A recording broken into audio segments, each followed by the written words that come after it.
Look, no, you're hey number one. I can't hear you. You are the Duke of New York. You're a number one.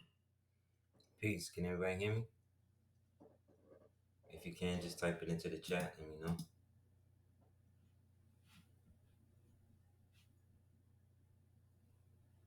Can everybody hear me? Excellent. I'll be asking because you never know.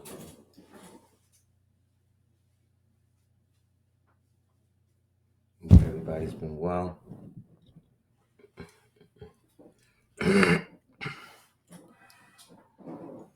Indeed. Islam. Peace to everybody. Salam. Barakani. Hotep. Tatanka. Peace to everybody.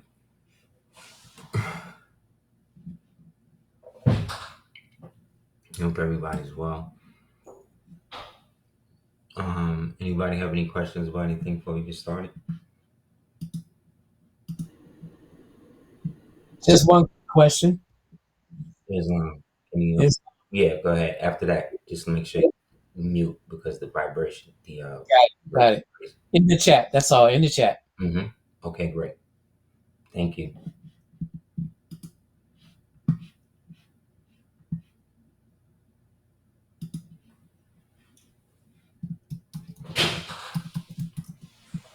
Oh yeah, definitely. You could just email me afterwards, and then I can let you know.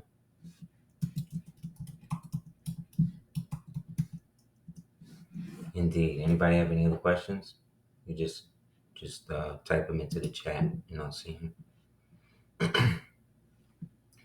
I used to do it where everybody could speak, but I don't know, for some reason, electronics and reverb would make me crazy.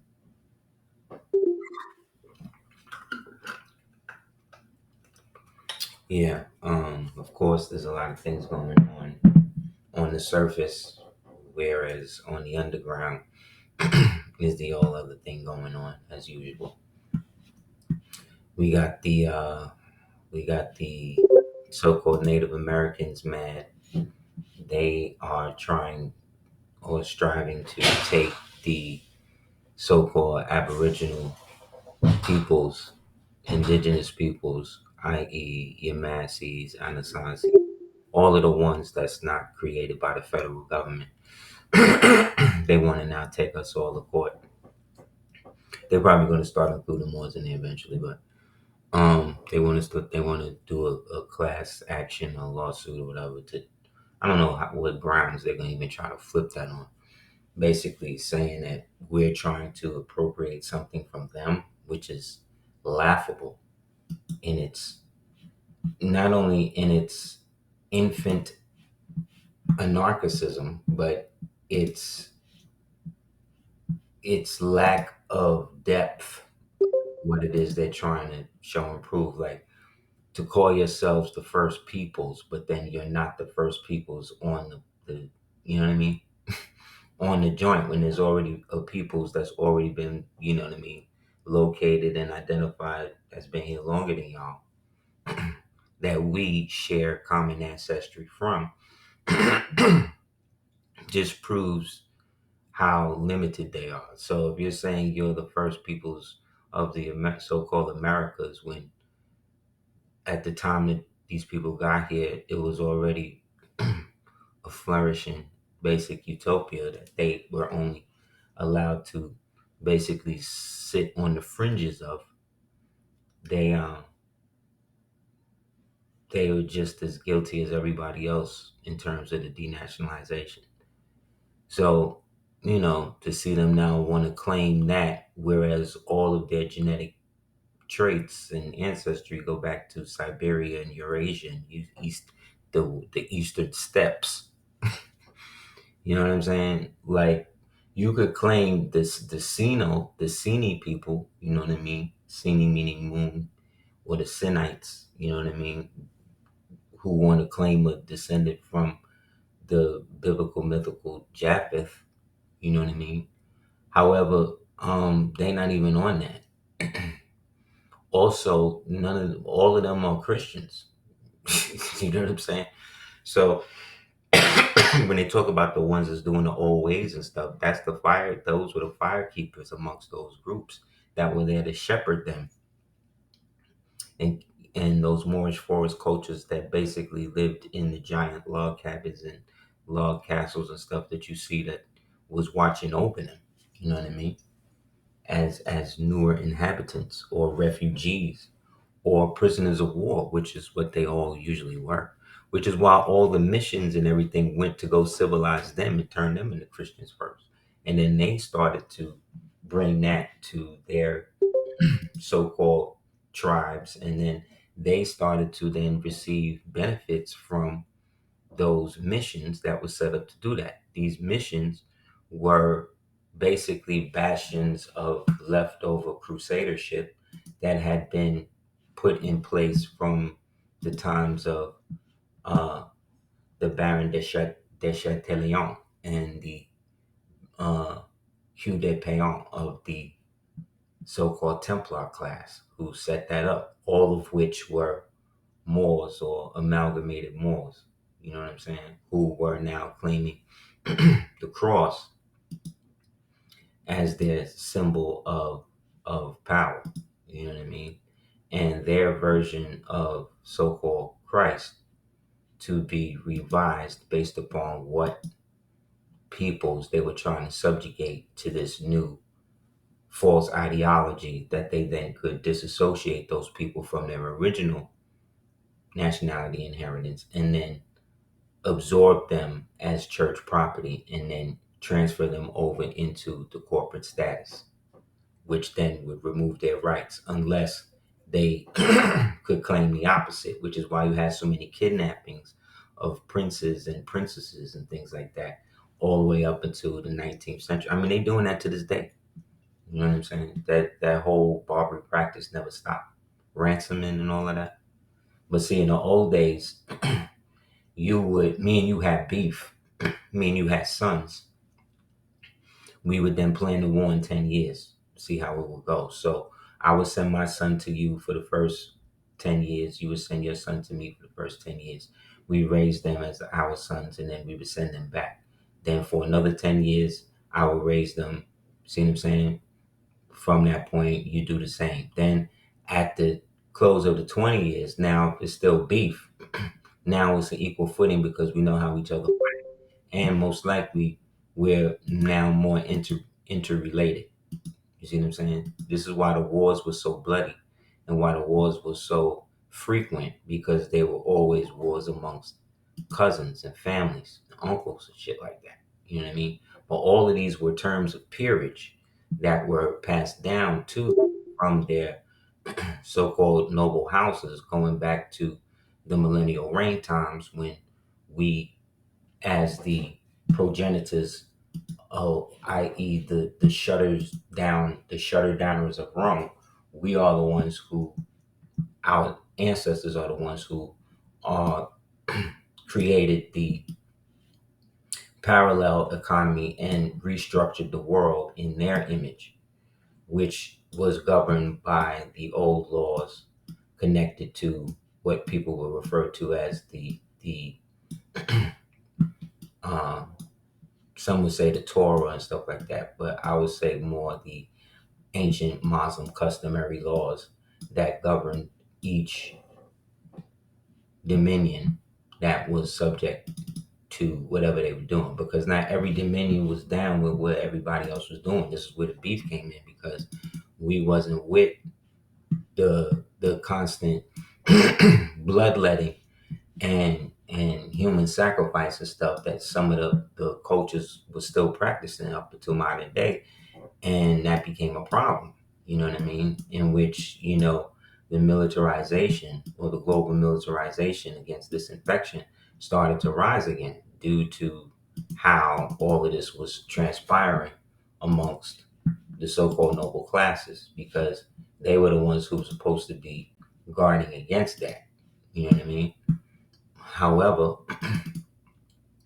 that avarice of whatever it is that started to fester within us as individuals, as people, that is where everything started to just get crazy. And then everybody started to get shut down, and everybody started to switch themselves, you know what I mean, to whatever deity or whatever they was dealing with, because they wanted to preserve the ancient, if you will, bloodlines of the who they're referring to, fallen ones, who we'll call Nephilim, right? For lack of a better word, you know what I mean. We're really just talking about pre-flood genetic entities that still carry the genetic trait that we can see varied in people in places today, right? Because nothing is new. So everybody that's here was always here. Everybody that's come here has always come here, because that's how it's always been. So when we speaking about the Anunnaki, you speaking of these so-called high priests, right? And then you talking about the so-called Naki, meaning black, which was some of the names of the original dragon families of the old uh, Xiang dynasties. You know what I mean? In the beginning, this is before. This is when China was still represented by the dragon instead of the panda. And for those people who don't know, pandas are not natural in the wild. Pandas only came into the scene in 1900. Pandas don't really exist in the common sense that you think they do.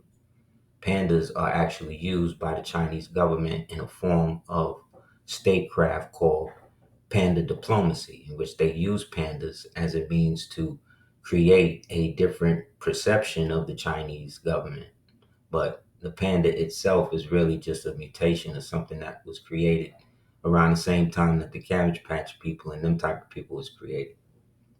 Look it up. If you go into any ancient Chinese documentation or reading, you're not going to see anything about pandas. Think about it. You can see the whole Chinese calendar. On the whole Chinese calendar, is there a panda on it? No. You know what I mean?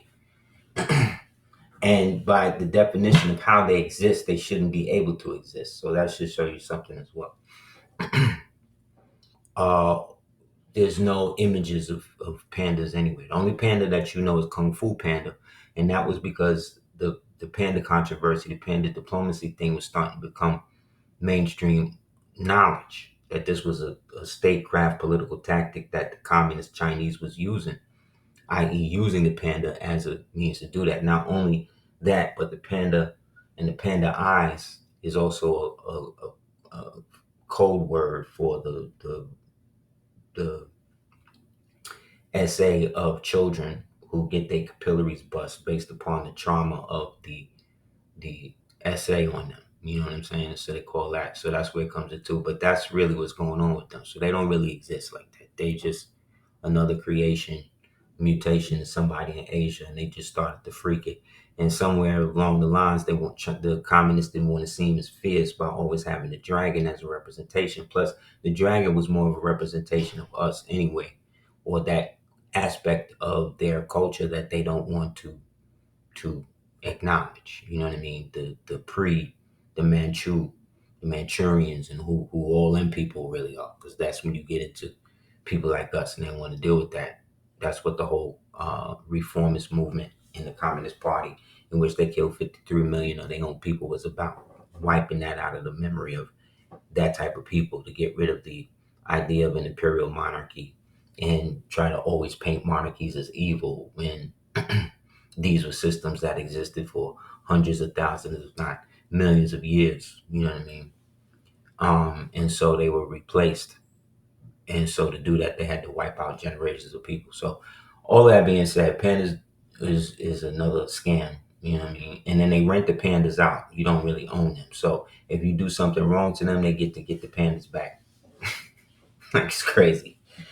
But that's how they get down. So getting back to what we were saying in terms of the conflict between the blacks and the whites, the real blacks being the real whites being the so-called Aryans, right? And then the blacks being the stateless or denationalized Moors, both being basically Moors, And by Moors, we're talking about melanated, right? But when it comes to nationality, now this is when the variation happens, because now they have derivative aspects of the. So you have Moors, Moabites, things like that, or whatever. So around that time of towards the end of millennial reign, you start seeing the fall of everything, and then that's when they started to create the piggyback system, where they started to now mirror and try to buy back their titles from the nobles who had already been, ruling over them for hundreds of thousands of years up until this point. Because remember, the whole time frame was readjusted in 1581 and then also in 1621. So the 1,000 years that was added, and then the in that 1,000 years, and it was 10 years on paper. It was 1,000 years, right, in secret. Excuse me, and let me bring it back. It was 10 years on paper, 10 days on paper, but those 10 days were equivalent to 1,000 years. So each day in that intersystemist thing, they assigned 1,000 years to each one of those days. So when they subtracted those 10 days, they're basically subtracting 10,000 years. You understand? Then they bonusly give themselves 1,000 years, right? And then once they give themselves that 1,000 years, they then subtract another 500 to 600, let's say, rounding off about 700 years from us from that point. You understand? That's why certain cultures just stuck to their own calendar, because they wasn't really down with it, or they were trying to put themselves outside of that sphere of temporal influence. You understand? Because if you're using their time, then you with them. You understand?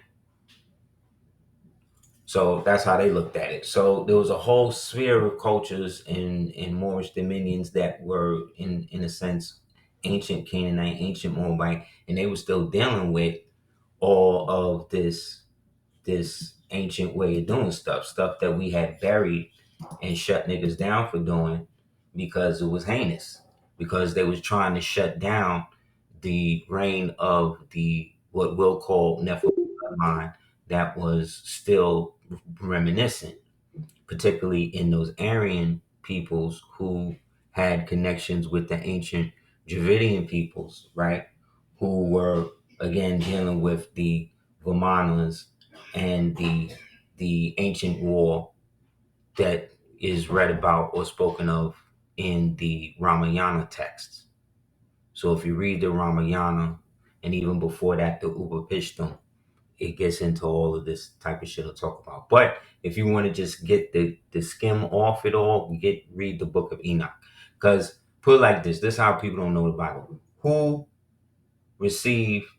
who was the first one to receive the message about the flood? That y'all know.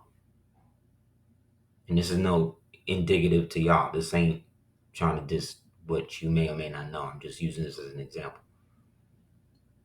Who everybody knows that for that? Noah, right? That's what they tell you.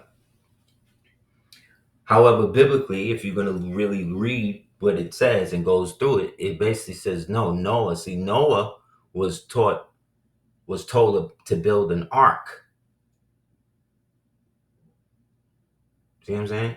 We associate Noah, the story of Noah, with the flood. But the real story of Noah is about him building the ark, because that's what he was set to do. You understand? So the story of Noah, or Gilgamesh, or Upapishtam, or whoever you want to assign to him, is really a story about sacrifice, personal sacrifice, right? And faith in that which is unseen, right? Which brings about purpose, right? Right, because they say obedience is better than sacrifice, right? So Noah's story was about building the ark. He was the one who was told to do that. So no, Noah was not told about the flood. The person who was told about the flood was Enoch.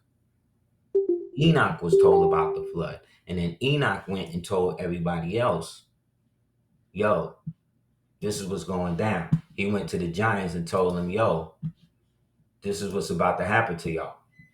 And then they started having dreams about all of this, right?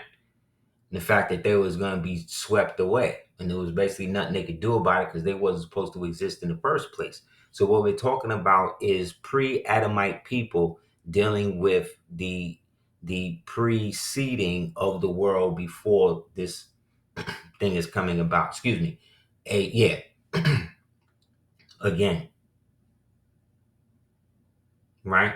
Because these Nephilim, these giants, these things that we're discussing, right, had no corporeal sense in the concept because they existed in a flux state. They weren't made of the same things you and I were consistently made of.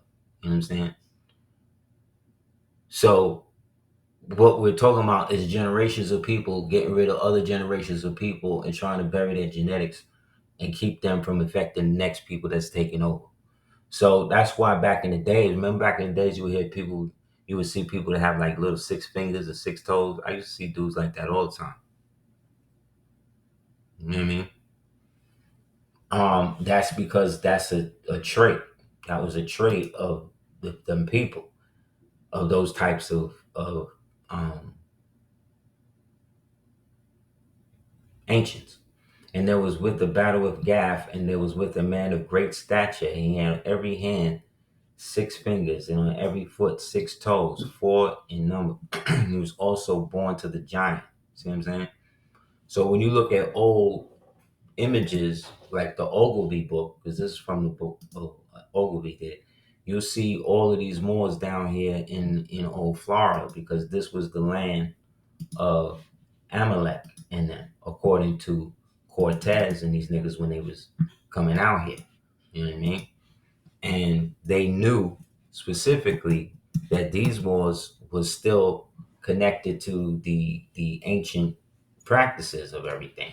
And so they wasn't really going along with the new reorganization that they wanted to bring about. We find this in the book Ohio History, right? Because at one point Florida went all the way up as far as Ohio. You know what I mean? Because Florida is basically an isle. That's why they call it the Isle of Flowers, right? So look at all these dudes here in the back. You see millions of these niggas, and they all got a nationality. They all got their flags. Look at the flag in the front. You see how it's got the rays on it? Remember that. Remember the rays on it. You see there's a moon in there, right? Sweatpants, everything. Hmm. There's not a room over there, right? I don't think so, but they might be one downstairs. All right. Right? So peep this. So these are all ancient Moors now. Remember, these are the ancient Mauritanians we talking about, right? This is after the split. Can y'all hear? This is after the split and everything. So this is after the Sea Kings then came and wrecked shop and wrecked havoc, and Ramses then pushed them back at the colonies on the other side of the world. Over here, they still doing what they doing. You know what I mean? They not. You just have these clothes. Okay. Tell them where to get them. Okay. You know what I'm saying? All of this is going down. Everybody can hear me, right?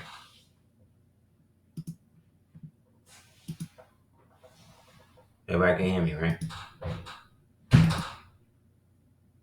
Okay, cool. What about now? Yes? Everybody good? Okay, cool. It is lawful that your majesty, like a good shepherd appointed by the hand of his eternal Father, should tend and lead your sheep to the Holy Spirit has shown the spreading pastures, whereupon feeding of the lost sheep we have snatched away from the dragon. See? The demon. These is all of the old Moors under the old, what they'll call today, Tartary flag. That's that flag with the black griffin on it, or the flag with the lion with the wings. These pastures are the new world. See, he didn't say a new land, didn't say lands abroad. It said the new world, because this is a whole different vibration. They had to bring the vibration of this place down because it was too wild. It was too what they call hyperborean, wherein comprised Florida, now in the possession of the demon. See, the demon and the dragon, the beast, that's us, our clans, right? And where he makes himself adored and revered, This is the land of promise, possessed by the idolaters. Who? The Amorites, the Amalekites, the Moabites, the Canaanites.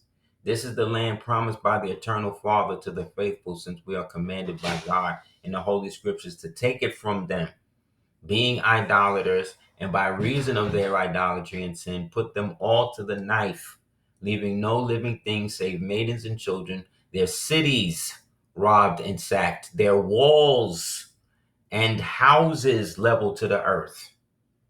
You understand that? No huts, no swamps, none of that. This is we. These are the people that you see. But these people, like I said, they were Asiatics or are Asiatics. So they had a myriad of different beliefs. You understand? And some of them were going back to the old so-called Canaanite religion, right? Which today you would call aspects of it you could see in what they do in Hinduism. You know what I mean? See that in the back, Ali. So what you're seeing here is a bunch of Hindu Moors in Florida. You understand what I'm saying? As nations, right, with castles and shit, and in Florida, being led by a giant. You understand? So when you talk about the Seminoles and these type of people, these are the people that these people descend from. So you understand? It's this bloodline thing that's been going on that nobody's really talking about, and why the Asiatic term is so broad when it comes to us, because we are the original Asiatic. We are the original so-called Aryans, because these are the two bloodlines basically that went to war. In Europe, it was Europa. It was basically Rome and Carthage, and then eventually, once the city states was established and the imperial dominions was established, then it becomes like in Europa, it was like the Ibelline and the Guelph, right? And then you had groups under the Ibelline. You had the groups under the Ibelline would be like the Saxons, the Teutons, the this one and that one. You see what I'm saying? The ones under the Guelphs would be the Angles, the this one and that one. But these are all melanated people, but their culture, you understand, is now one of either the old Vatican, the new Vatican way of doing things, right? In which now they're using false idols and decoys because, you know what I mean, they're not really believing that Jesus is white, but they're going to impose that on other people who are Moors, prisoners of war, to eventually bring them to their side, because they're losing. They're losing all over the world because they have no real definitive hold on anything, because they were brought into this thing through genetic manipulation. You understand? They weren't brought into it like that. It's just that by the time our piece of the story comes into it, we're the remnants, we're the remembrance of all of these things and these happenings of these people. You know what I'm saying? So it's a different type of situation. So in them trying to root that out, they want to capitalize on as many people with that Nephilim blood in them as possible. So that way they can produce more and stay around longer. This is why you have the young brother that just got the deal getting married to the Circassian chick, the gold digger Circassian chick. That's definitely cheating on them. Like, of course they're gonna do that because they breed these types of Negroes to be like that. You understand?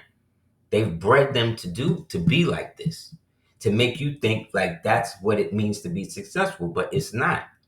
That's just how they were bred to be successful. You understand? In a Roman type of assimilative society, but we Moors are not Roman, right? What we did was, after we broke Rome down, we deprived any Romans, right, who were not under the jurisdiction of one of our vassal states, i.e., the Holy Roman Empire, that they could not have no titles. They didn't get their titles back until after the millennial reign started to collapse at the close of 1492. And even then, after that, we were still in power everywhere. It's just that the centralized power that we had, now people started to look at it as almost a liability. And so the Sultan went from being absolute to being seen in a ceremonial spiritual head, i.e., as almost a unofficial justification for any acts that noble Moors or imperial Moors or Barbary Moors or brutish Moors or any of those type of Moors was gonna do, right? So he could give you instruction, but you couldn't force you to do something unless you did something that specifically violated him or the empire itself. And then most Moors wasn't doing that because they was giving him tribute.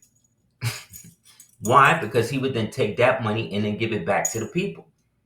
You understand? This is how it worked. This is why we maintained it and why you had to be a certain thing. So at one point in Europa, you couldn't marry nobody that was low noble, i.e. that wasn't melanated.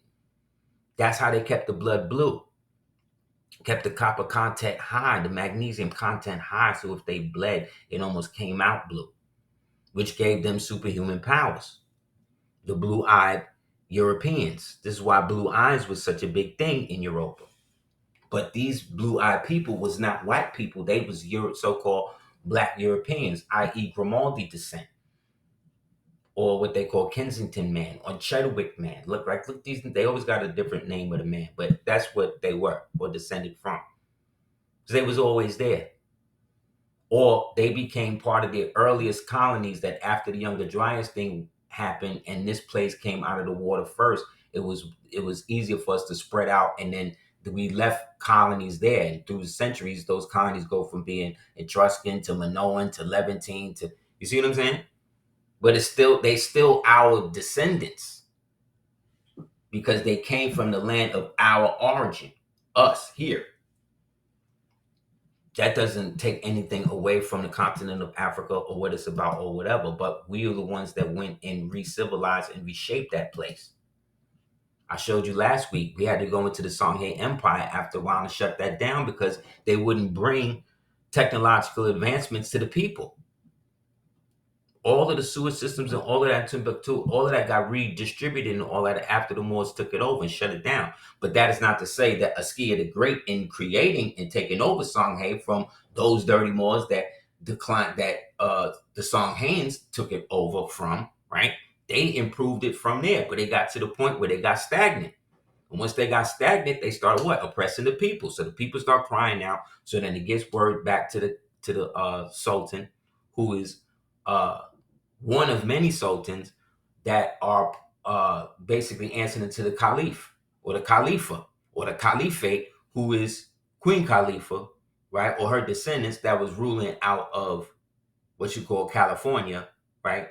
On the island of Alcatraz, which they say used to be where her castle used to sit. And where the griffins used to come up and she used to sick them on peoples and shit. They used to come up into the belfries when she used to ring the bells. That's why this nigga Trump's talking about we got to build up Alcatraz and turn it into a jail. Why? Because they got to keep that energy down.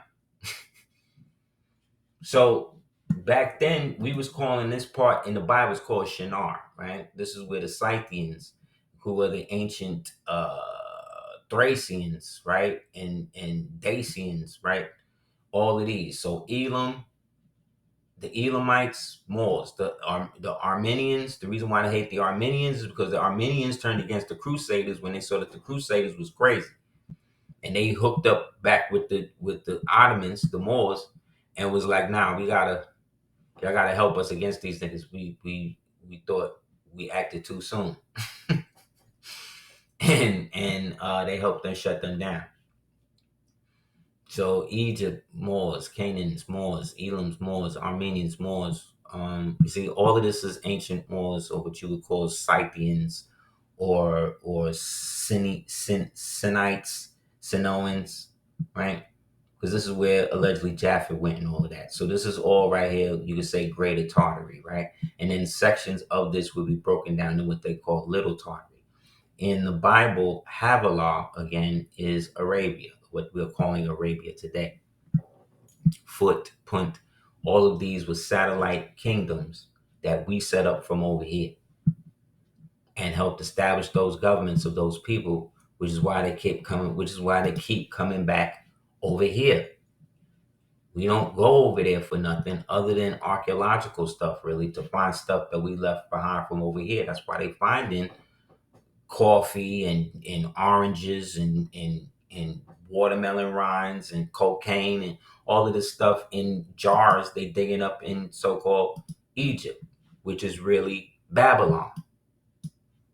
There's a letter that Leonardo da Vinci wrote to his partner, and he was talking about how he need to holler at the Sultan of Babylon, because at that time Babylon was Egypt. So when you say Egypt and you say Babylon, you're really talking about the same place. They've only separated it like that because, remember, it was one family that was ruling everything and then breaking everything down the middle. And so coming all the way up to modern times, this is how it all affected us. So the thing about it is, when he gets to these Asians and these people talking, they don't really have an understanding, again, of how things really work and why everything is so corporatized now. And that's because everybody has been embezzling from the original company, right? The original corporations that set all of this stuff up, right? And when the Moorish Empire, like I said, started to collapse after the millennial reign in the late 492s, to put it back in power, it became a more militaristic, see what I'm saying, juristic, almost draconian state, because now it had to deal not only with the reorganization of itself to preserve itself, but it had to also hold on to the remnants of what was left, while at the same time creating soldiers and freeing people who were now under the obligation of these set loose beasts from Rome, who are now, with their titles given back to them by a dirty Moor. You see what I'm saying?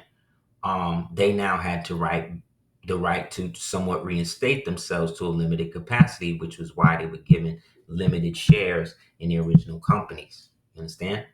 So the Vatican itself is now set up as basically a giant trading post, an international distribution house that was supposed to distribute to the different missions that was set up by the Moors, for the Moor, on behalf of the Moorish Empire and the vassals that agreed to act in its stead as custodians. This is why the subcorporations came up: the British, the British, the Dutch, the French, to such, right? And so once those things get peopled, now what they want to do is they want to set up a circumstance where they can basically fill it up with people from their own customary structure, so they can continue to hold on to it for as long as possible. And so when people start getting too tight with the lip, people start bugging. Remember, these are Moors, but now these are Moors doing business in other dominions, in which they're still Moors, but they are now practicing elements of their themselves that's somewhat outside of their cultural norm. You know what I'm saying? So out of the Barbary company come all of these other companies that we talk about. You understand? But the initial establishment came from those Moors who were in that, and thus any Moor with title, which means an estate, that you're free, right? Meaning you're a free man. Any Moor with those titles, with that name, is associated and born on this land, is then a Beylik in any of those corporations made on that land in their name, because the taxes and everything that they're supposed to be paying is supposed to be going directly to them for the right of doing business on their family land, i.e. property. Why? Because these lands had to be redistributed and taken back from those crooked Romans who were running it into the ground with the human sacrifices and all the other type of shit that they was doing. You see what I'm saying? Forced assimilations, crucifixions, all of that got to be too much. And then, like I said, they killed Yeshua. So it was just on for them even before that. You know what I'm saying? From Hannibal time was on before that. But by the time they did Yeshua in, that's what just led to the all-out assault. And everything fell. The entire world collapsed. And from that, it says, when you read from Tacitus, and he talks about the chariots that came out of the sky and all that. Who do you think built all of that stuff? Where do you think these things came from? at a time when these niggas allegedly was in horses and buggies. Couldn't read, you know what I mean? Where was this coming from? It was coming from us. You know what I'm saying? Like it was coming from all of the power that we were displaying over the years by maintaining the tradition of passing all of this stuff down to the next young Moors, who then preserve and then push the whole thing forward. See what I'm saying? With new ways of ascribing the technology to bring back the millennial reign, which is what we're supposed to be doing. Understand? So this happened, all of this happened because of what happened with Arius, right? Right before, when they was trying to come up with the council in Aseer, they had everybody out here doing their thing, and everybody was tripping, and they was trying to put all of their little spooks and spells into how they was going to order their society, right? Constantine and them. Constantine also being more, right? Just a tawny one. You know what I'm saying? Let me see if I got one of him. But customarily, they're different. Understand? They had two types that they were referring to at one point. Sorry.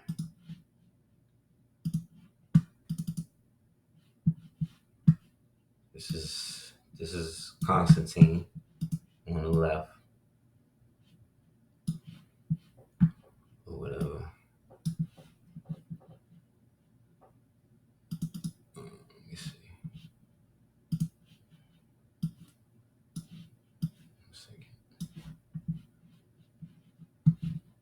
Of course, I don't have anything.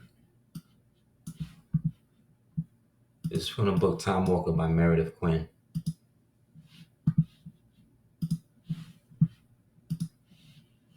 Yeah, so the hundreds are the corporations, are the companies, and all of the subdivisions, and the brokerage houses, and all of that type of stuff. These are the people who set up what you call Wall Street, because that's where the Moors was hanging these traders on the wall. It was hanging them there. The people who was first being brought in and being put on the auction block and all of that were all of the Circassian prisoners of war. And the so-called crusaders, who were being then sold to the concentration camps, i.e. the plantations that the so-called planters own, which we'll get into them, who they are in a minute too. Okay? So the Moors, as you see in this breakdown, it breaks down exactly who and what they are and who and what we are. That's why the term was so blanket, because they could claim all of it because they were the ones, or we were the ones that didn't break the covenant. The Israelites are the ones that always be breaking the covenant. The Ishmaelites, right? They never did. When you're talking about the Shias and all them type of people, those are the so-called new Arabs that were created after 1900 and given this doctrine under heavy restriction and force of violence. Though that's different than what was going on in our cultures. That's why the Moorish culture was different. Moorish Islam is vastly different than a lot of this stuff. More than they want you to believe. They want you to believe it was some quote savage shit, but when it was towards the end. It couldn't be the height of civilization and the depravity of the civilization at the same time like it is now, because people weren't living like that. These people at this time were still actually hearing the real voices of these entities and things in their mind. They was actually conjuring these things in real time. You understand? Why do you think we made these bells and all of this shit to deal with this? Because it was real. We had to create languages like Latin, like High German, and these things to bind these things with spells, especially around the time when these reconvened Romans reconsolidated themselves in the 1600s under what they refer to as the Societas Draconius, which we talked about before, which then gave them license to go back to all of the pagan shit. You see what I'm saying? That's why Dracula and these niggas had to get exterminated. But Dracula knew the Quran better than most of your imams today, because he grew up with it, him and Radu. But Radu went with the light. This nigga went with the dark. But because they got you thinking that these, when they say Ottoman Turks, they always talking about these white men over there. That's not it. We reorganized everything after, and it became the Osman Ali Moorish Turkish Empire, if you will, or what they call the Sultanate of Rome. And then all campaigns was launched by sultans from over here. You understand? And while that was happening, their lands were being encroached on by these nations at the same time. You get it? Boom, right? Let's construct some old Roman history from the times. After Ezegol sold back the territories to the descendants of the old Roman empires of Romans, the Greeks, the Persians, and or the Arabs, they did not call them Moors, but instead they called them Aerianuus, who were of the Afris Empire. The Aerianuus, the Aryans of the Afris Empire, were and are the Moors. After the treaty purchases, which included the responsibility of any and all treaties, some Moors decided to stay and become citizens of these new countries. See? To these remaining Moors, there was a great surprise. They were brought to the great Justinian courts and charged with the crime that the judges said was a violation of international law. What was the violation of the great hideous right the crime was with? The old dumb Sioux boy, who is not a scholar and hates languages, was looking down from the reference to jump to hit him, blah, blah, blah. Basically, they would then take you for being a traitor to your own nationality, to your own people, and then give you the choice. You take the baptism, you become our slave, and then you help us shut down your people. Or we put you on the racks and kill you. This was the Inquisition. At the same time, they're acting like to the Sultan in them, like they trying to still pay them tribute. You see what I'm saying? This is all going on at the same time. So the Aryan Empire, as you see, is the Moorish Empire. Right? These are the people who gave the titles to their mulatto or whatever children back. Okay? And once they got those titles back, they decided that they wanted to find a way to keep them. And the only way to keep them was to first marry in, and after enough generations marry in, create enough wars to shut everybody down, kill everybody. Right? But they couldn't do it systematically. So they had to do it through the pipeline system that was created for them to do it through, which is these things, the so-called lodges. Okay? They used them because the war between the North and the South was not about geographic location. It was about the northern and the southern jurisdictions, the ancients and the moderns fighting it out, which was basically a continuation of Rome and Carthage. You see what I'm saying? Of Israel and Egypt. See what I'm saying? Of Elam and Babel.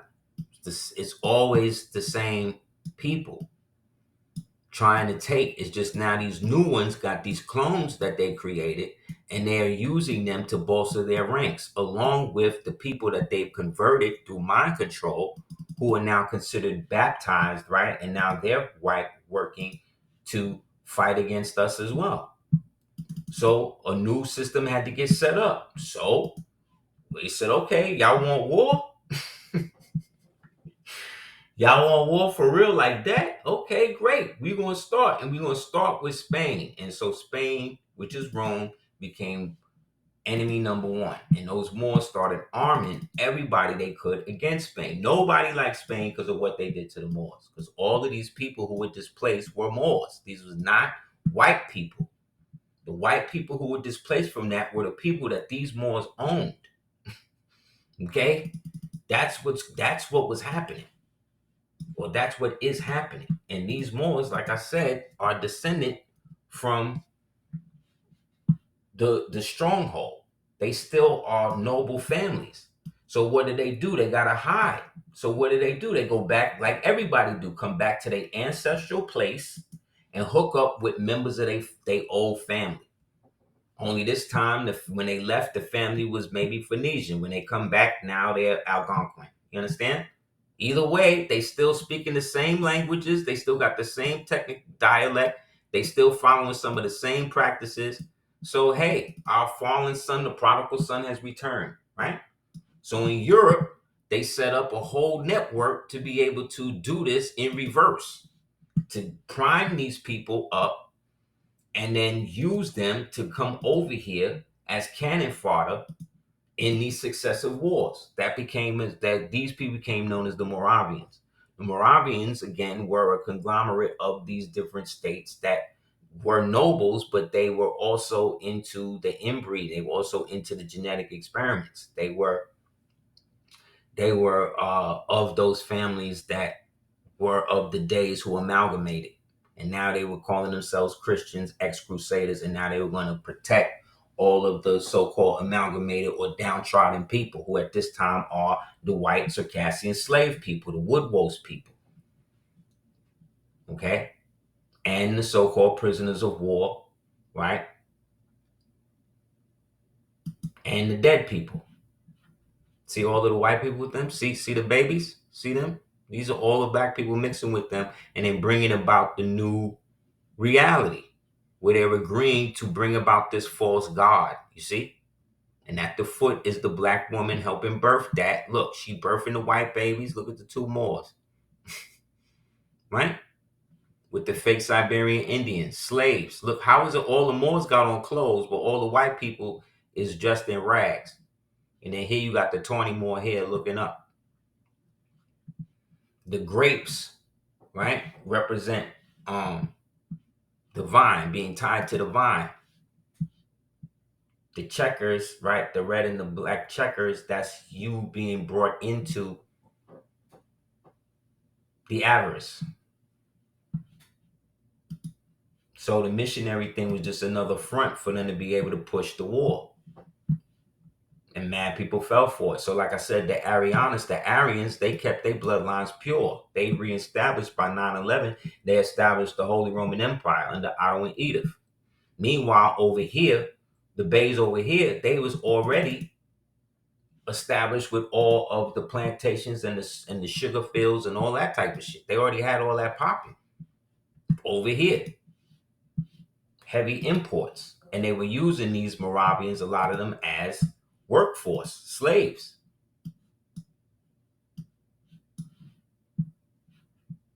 So many, in fact, that some people felt that they had to make laws to stop them from doing it.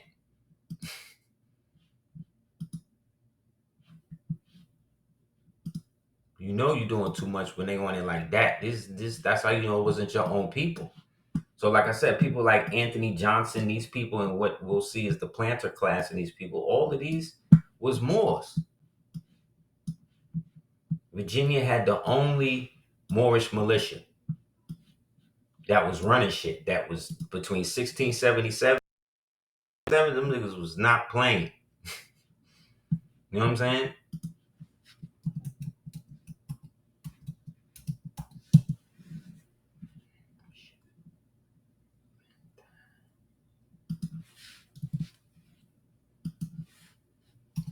One second. Great. 1 second, guys.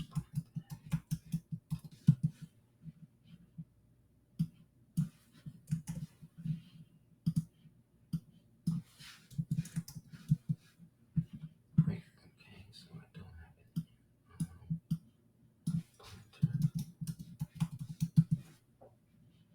Yes. So y'all know over here they set up what they call the House of Burgess. Brother, I talked about it a couple of years ago on some stuff. Again, big up to Brother Shikamaga, big up to PNF, big up to everybody that's jumping it out there. Brother James, Duchess of York. It was just really dope to see a lot of people just out here doing it. Moors in America, Canaan land. You know what I mean? But I bring him up because he went into the Burgermeisters, the Burgermoors.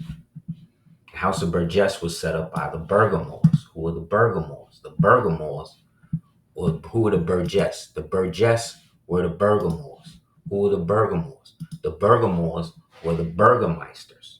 Who were the Burgermeisters? The Burgermeisters, right, were or are the mayors of the old German Hansas, right, who were in league with the so-called Turkish and Moorish Empire, who were fighting against, again, the Romans.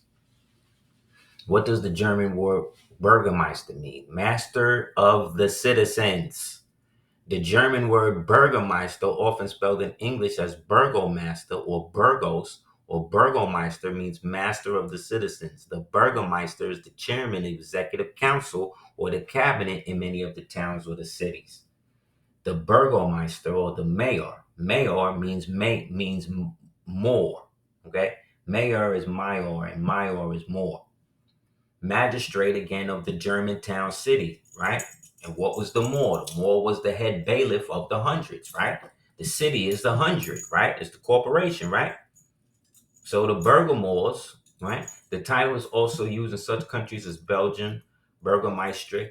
In Netherlands, Burgermeister. In German towns have Burgomaster. In larger cities may have several other versions. The Ober Burgermeister, right?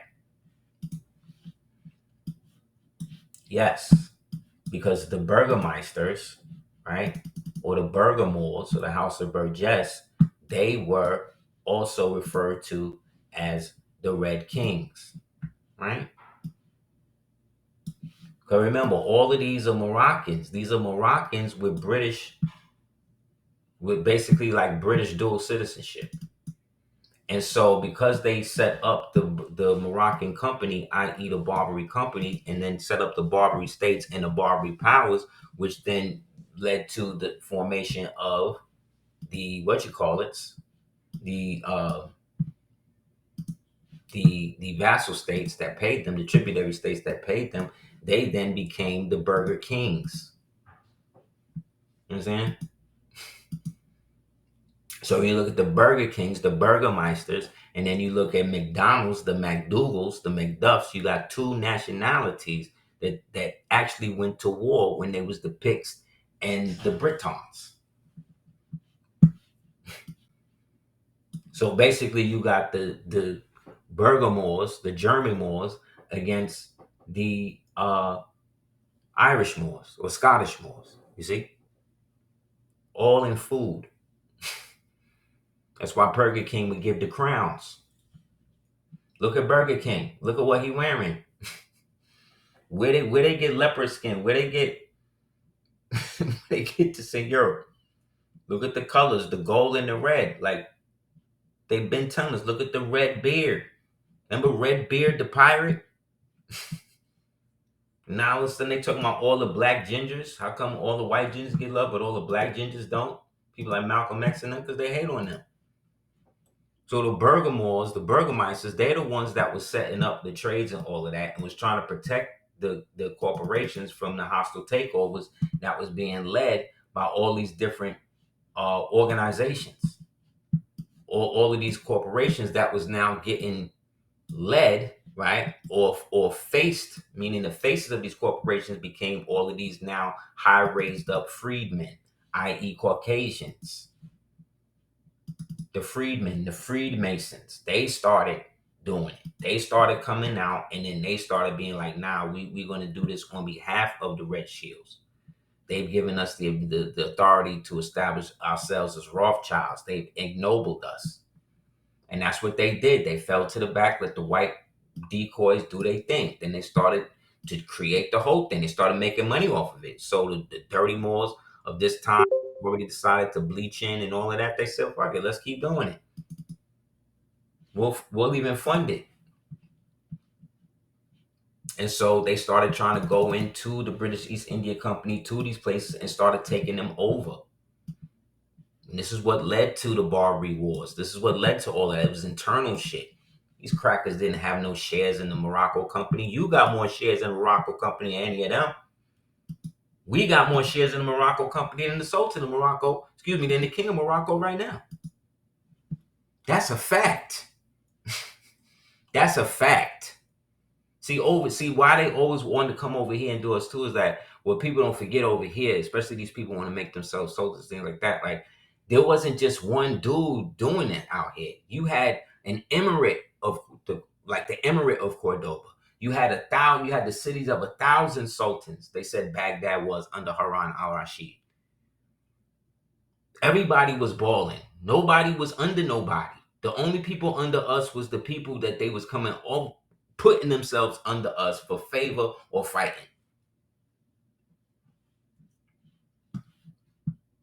Remember Sasson, the Sasson family, Sasson genes?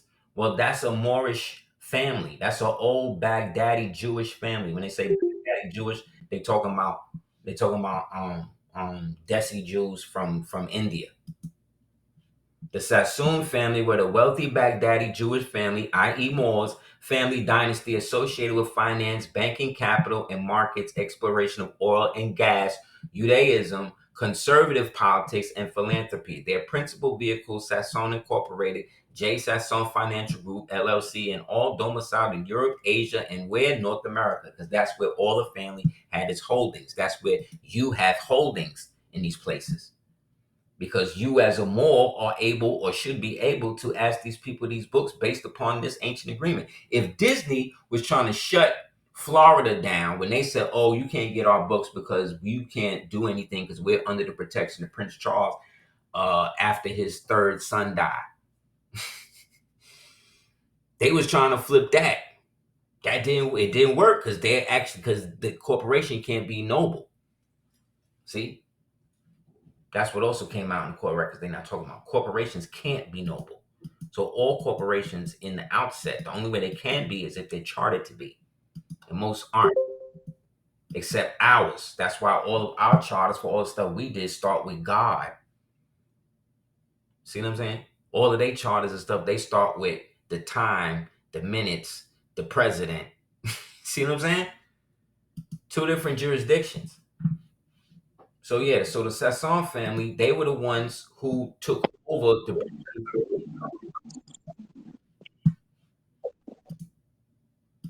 They were the ones that took over the British East India Company. They were the ones that flipped to opium and decided that they was going to string out the entire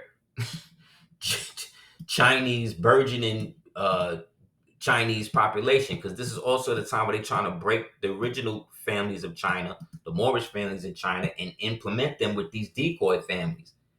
The ones who phenotypically you would say look Chinese today, they're replacing them with the Hans. And they was doing that because they was stringing out all of the original Moorish, as you could say, dark, melanated, Asiatic Chinese on dope. And replacing them with the new ones. Same way they was doing with the pandas. You know what I'm saying? Like, you got to be a problem, man. These niggas was trying to string everybody out. So the Moors went to war to shut this down. Who's giving you permission to do all of this? So Moors went in.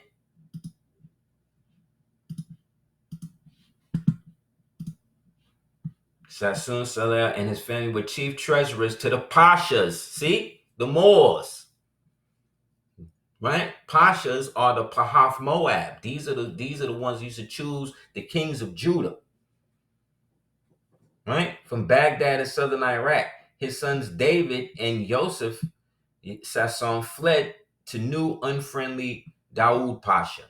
An important Jewish banker named Sasson was what? Hanged. Was hanged by the Ottoman Turks at the conclusion of the siege of Kut al-Amara in April 1916. He may have been a member of David's branch of family of Joseph's branch. He and they were married into the Red Shields. This is how I'm telling you, the real Red Shields is Moors. They just call themselves Rothschilds and use the white people. I'm showing them as light-skinned niggas. The first Arab envoy to visit the U.S. was Oman Ahmad bin Namam al-Kabi in 1840. The mission was primarily a business venture, and the cargo of the Al-Sultana ship comprised of coffee beans, dates, gum, copal, salt hides, of which were unloaded in New York. See the flag on the ship?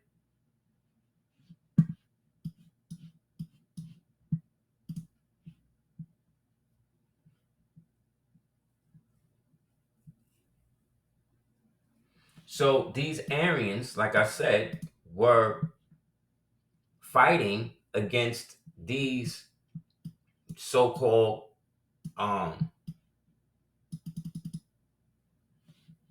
people who were usurping their custodianship and trying to string out whole countries on dope.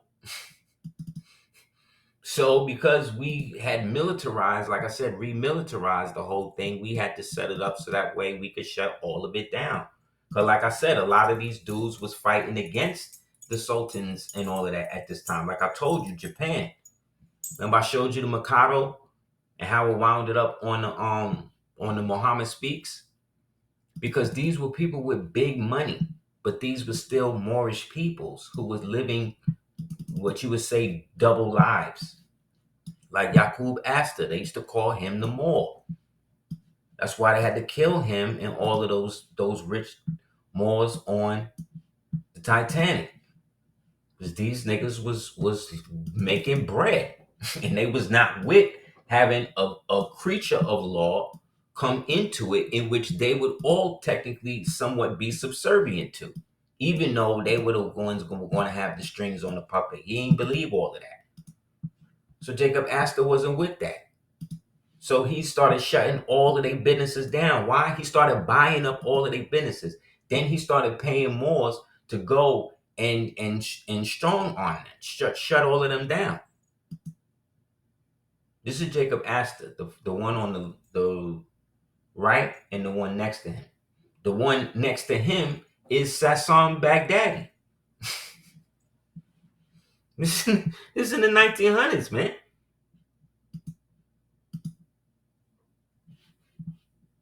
So they playing you. Look, he got the same shit the Burger King got on, right? He got the same shit that the Burgermeister wearing. And he was the richest out of all of them. He had the most money. Still do.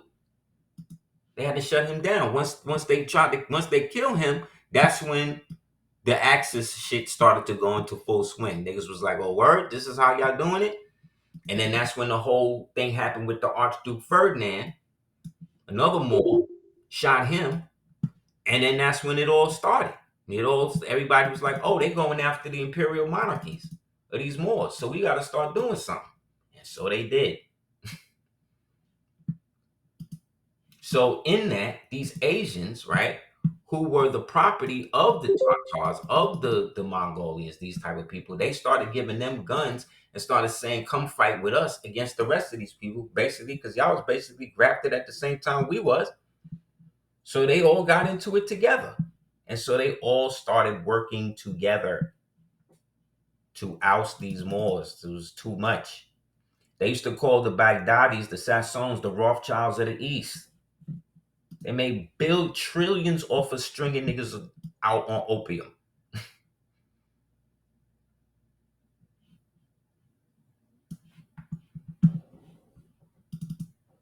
We run these niggas. You understand how? This is why they hate us. This is why they don't like Moors, because we was really, the more I get into this side of it, we was really not playing with these people, man. And it was all centralized over here. You think because they was over in Turkey that they was doing this, and that. No, where did Turkey get all of the fezzes that they gave all of them white people between the late 1800s and the mid 1800s? Morocco. But where was Morocco in the 1800s? It wasn't over there. It wasn't over there, which means they was getting it from over here, from us. But why would they record that aspect of your history that makes you great? Why would they do that? You got to find it. You got to put it together.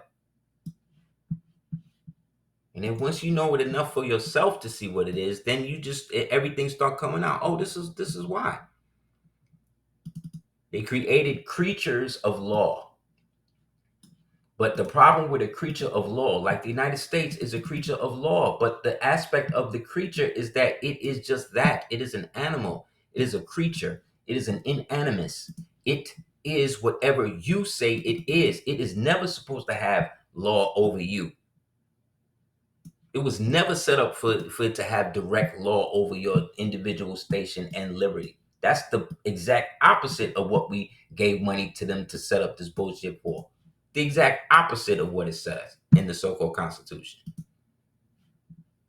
But they got everybody under the corporate one. They got everybody under Indians and not realizing that everybody that was putting up big money to fund the empire and fund these wars that we was fighting all over the world to keep niggas, to keep whenever you was going through something in the world, the whole world would come up to our defense against these white people and make them back down. When the last time that happened? No, because they made you lose your noble nature. So if that's what's happening with you today, can't you see that this is how they did it?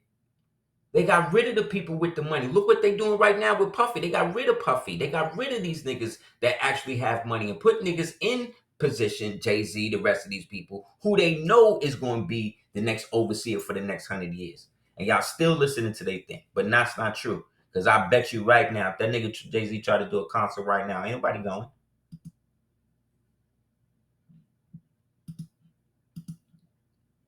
A creature of law in Anglicus refers to an entity that exists and is recognized only by the law, rather than having a natural independent existence. In essence, it is an artificial being created by legal rules, statutes, regulations. Common examples include corporations, government agencies, i.e., hundreds. Which means what? You are the bailiff of all of these when you're in your proper person.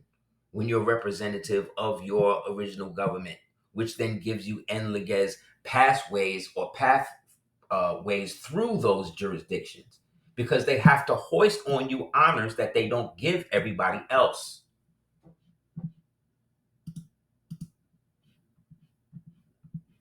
This is why they hate you, because all of us were kings and queens. Why you think they stole us?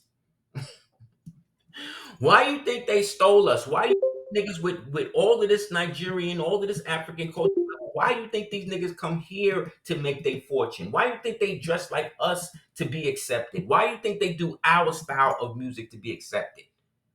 Because we created all of the music, bro. All of it. I showed you in the last video, we had war horns that we would play. That you would hear for thousands of miles before we even got there. We're bringing this technology to the world. They didn't have none of this. So what started to happen was these niggas, we started to enslave so many people that it got to the point where half the world, like I said, is under lockdown. So of course they're eventually going to start breaking, and then they start making alliances, and then some of us start seeing the tide switching, and so they start trying to help these niggas against the rest of them in hopes that they get a new name or something in the new government, just like we read in the beginning. The Moors, they thought they could stay and become citizens in a new country, but little did they know that once they did that, that's why the Moors would say, no, these lands is now given to the Christian for 50 years. We gotta go. At the end of the 50 years, we could come back and get it. Nah, y'all want this, but if you're gonna stay there, you're gonna have to be how they want you to be. Okay. Yeah, it's okay until they start enforcing that shit on you. So the reason why these Siberians can never really be from nowhere or be from over here or try to take somebody to court or try to get some money against somebody calling them something that they are, that they say they are, is simple.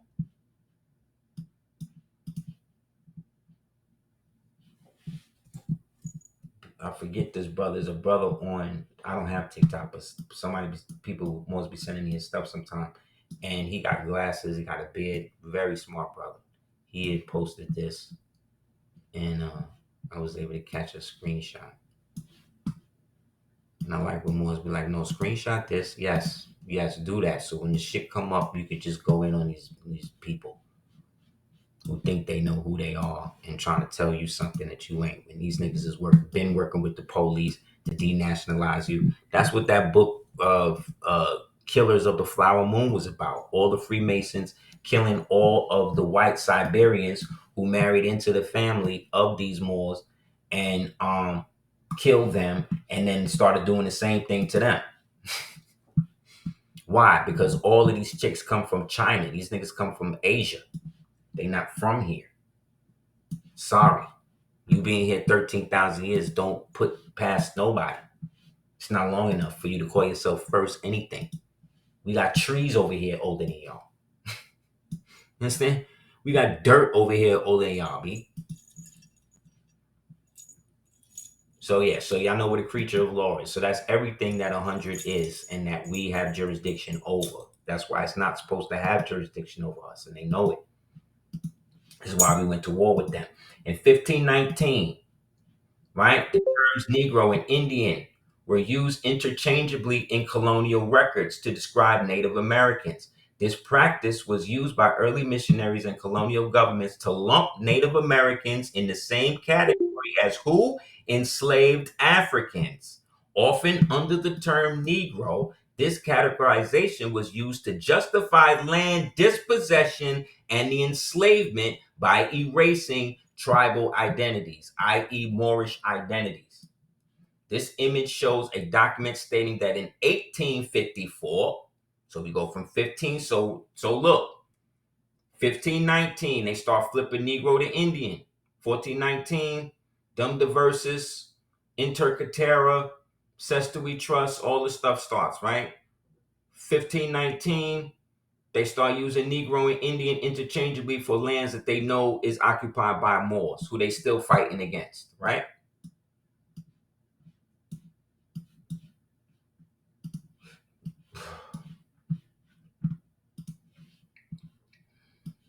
(1850) 1621, they come up with flipping Indian now, totally removing Moor and just for Indian, right? 1854, this image shows a document stating that in 1854, California legally classified Chinese people as Indians to prohibit them from testifying against white parties. So they were slaves, i.e. imports, right? Imported to be able to be made, which means y'all mothers and y'all fathers were what they call squaws, which was shorties that was brought in to smash and then dilute the bloodline. Look, Chinese slave girls being landed as native daughters. What are you talking about? Y'all niggas is invaders.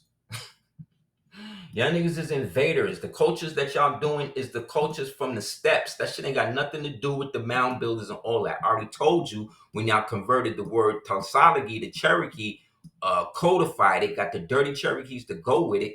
Y'all was the ones that burnt up and tried to kill all the mound builders, i.e. the Moors, i.e. the Mayans, i.e. the ancient Yamas, all of them. Us. Y'all did that. So anybody claiming Black Cherokee, all of that now, y'all need to get y'all shit straight, man. Because y'all claiming the enemy. Y'all claiming the people who y'all saying that y'all not. The Moors ain't never said we killed nobody.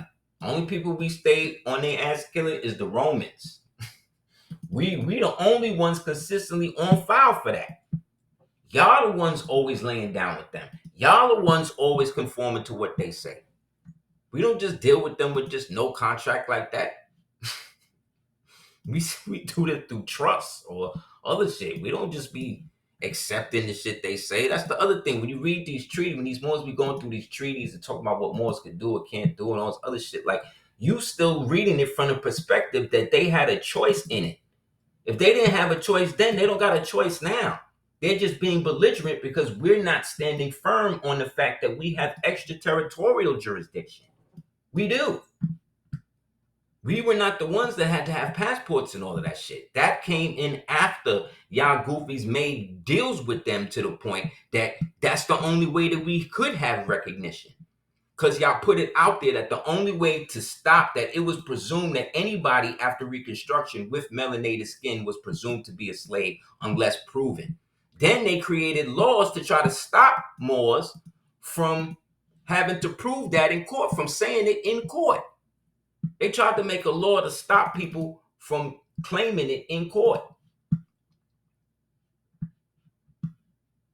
See, this is why they had to bring the Asians into it. So every civil right that these Asians and these people, that all these other groups, including the so-called Siberian Indians, exist and enjoy is because of us. Y'all forefathers is the Freemasons that's been keeping y'all drunk and keeping y'all messed up from not understanding y'all true culture and y'all position in this country, in this landmass.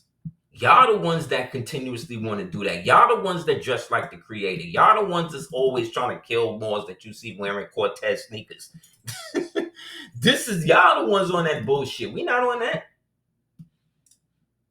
Y'all the ones doing the rap that we created.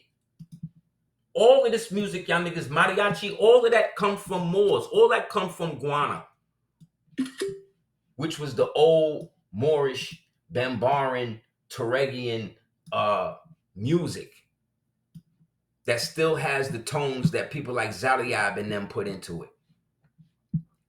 So we said, to hell with all of this. And then we set up what they call the Thule Society and all this other shit that these crackers is trying to take control of now. On your left is Vincent Guerrero, the second president of Mexico. The first one was darker than him. And then on your other side, this is a royal Prussian general. Moorish general. Okay? Let me see.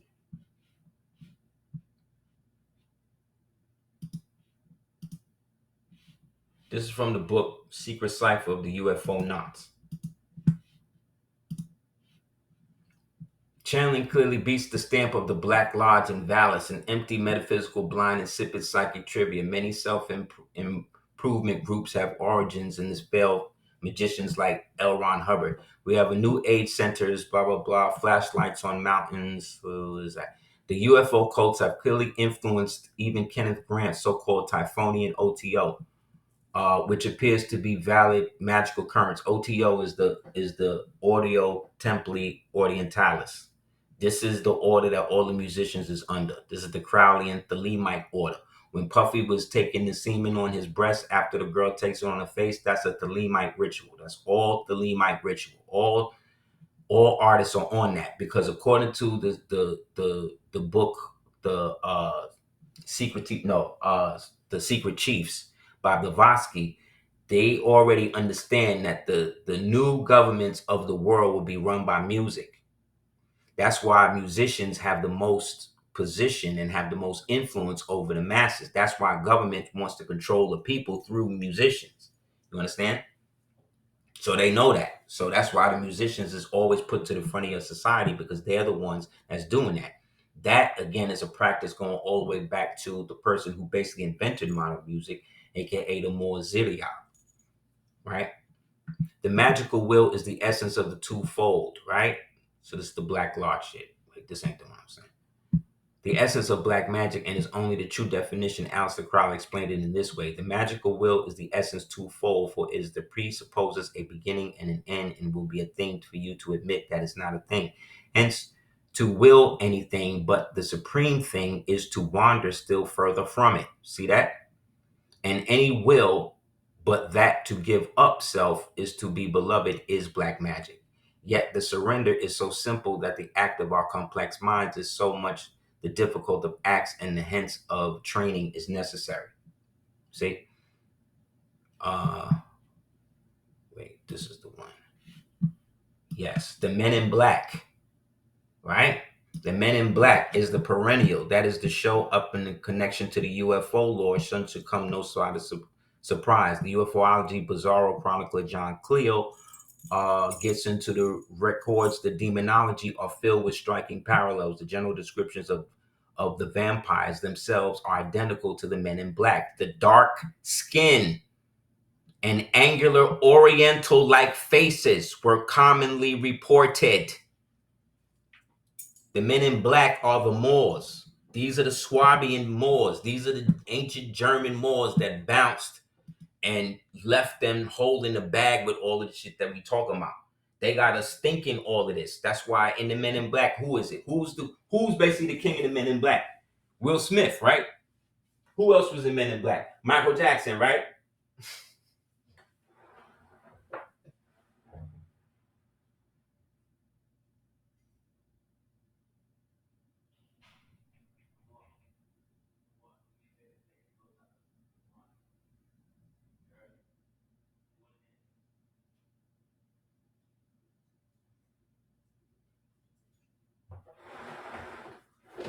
Yeah, these are the Moors. But look how he tied it to Malcolm. Look at this. The autobiography of Malcolm X described Malcolm's encounter with the MIB in prison. He had on a dark suit. I remember I could see him as plainly as I see anyone I look at. He wasn't black and he wasn't white. He was light brown skin, an Asiatic cast of countenance, and he had oily black hair. It is interesting that the celebrated film Malcolm X chooses to imply that the figure was a Nation of Islam leader Elijah Muhammad. While Elijah Muhammad and his mysterious teacher Wallace Farr vanished without a trace, had come out of the high degree Prince Hall Freemasonry.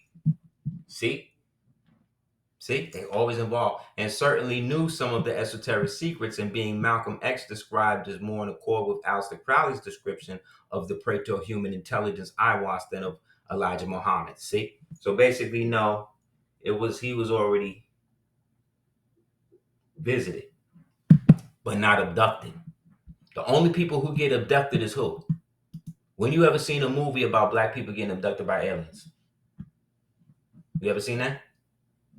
No. How many movies now have you seen where the black people are the aliens? Think about it. Think about it. In the shadows, right, boom, Prince Hall, and certainly knew some secrets and boom, boom, boom, Iwas, then of Elijah Muhammad. In the shadows, the men in black had long lurked, biding their time, waiting. Didn't I tell you that they waiting?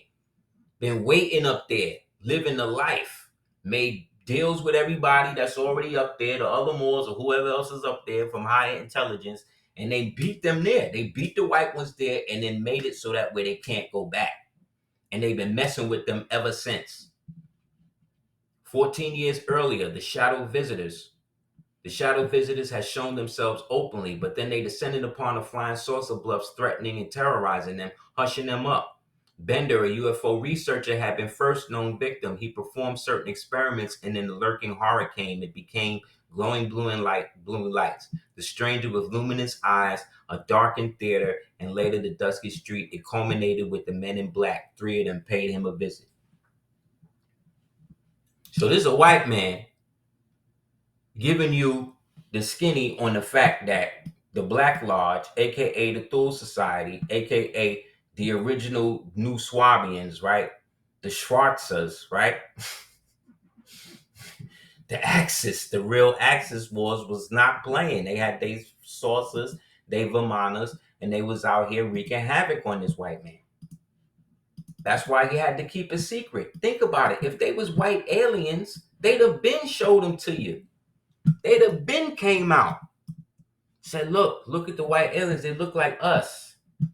No. No. That form is different. That form is regarded for certain beings, and that's not the ones.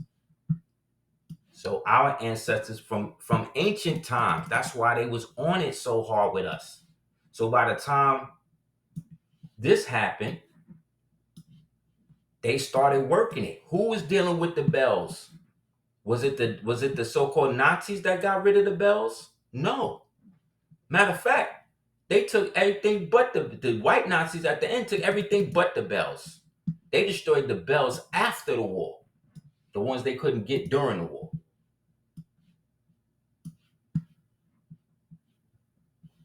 Because they know. Because it was us. And they was fighting us. That's why the symbol that you see in the Corn Palace was the same symbol as the so-called Nazi thing, because it was the same people. They were fighting this one war all over the world, but the centerpiece of that war was us. America was already in the war. United States didn't get into the war until after the white Hitler and that whole debacle happened. So they had to get in to keep the theater going. Then after the war, that's why after the war, the first thing they did was, one, try to secure Russia, right? Because that's getting close to Antarctica. And then two, try to get to Antarctica. And they failed with both. So they had to set up a Cold War to throw everybody off from the fact that they was now trying to launch these new invasions to try to get up there to do it, and they can't do it. And so to retaliate, they start sending their little alien ships or their little UFOs or UAPs or whatever you call it to keep messing with their ships, keep shutting their shit down. They're able to catch one here and there, try to reverse engineer it, right? And keep it moving.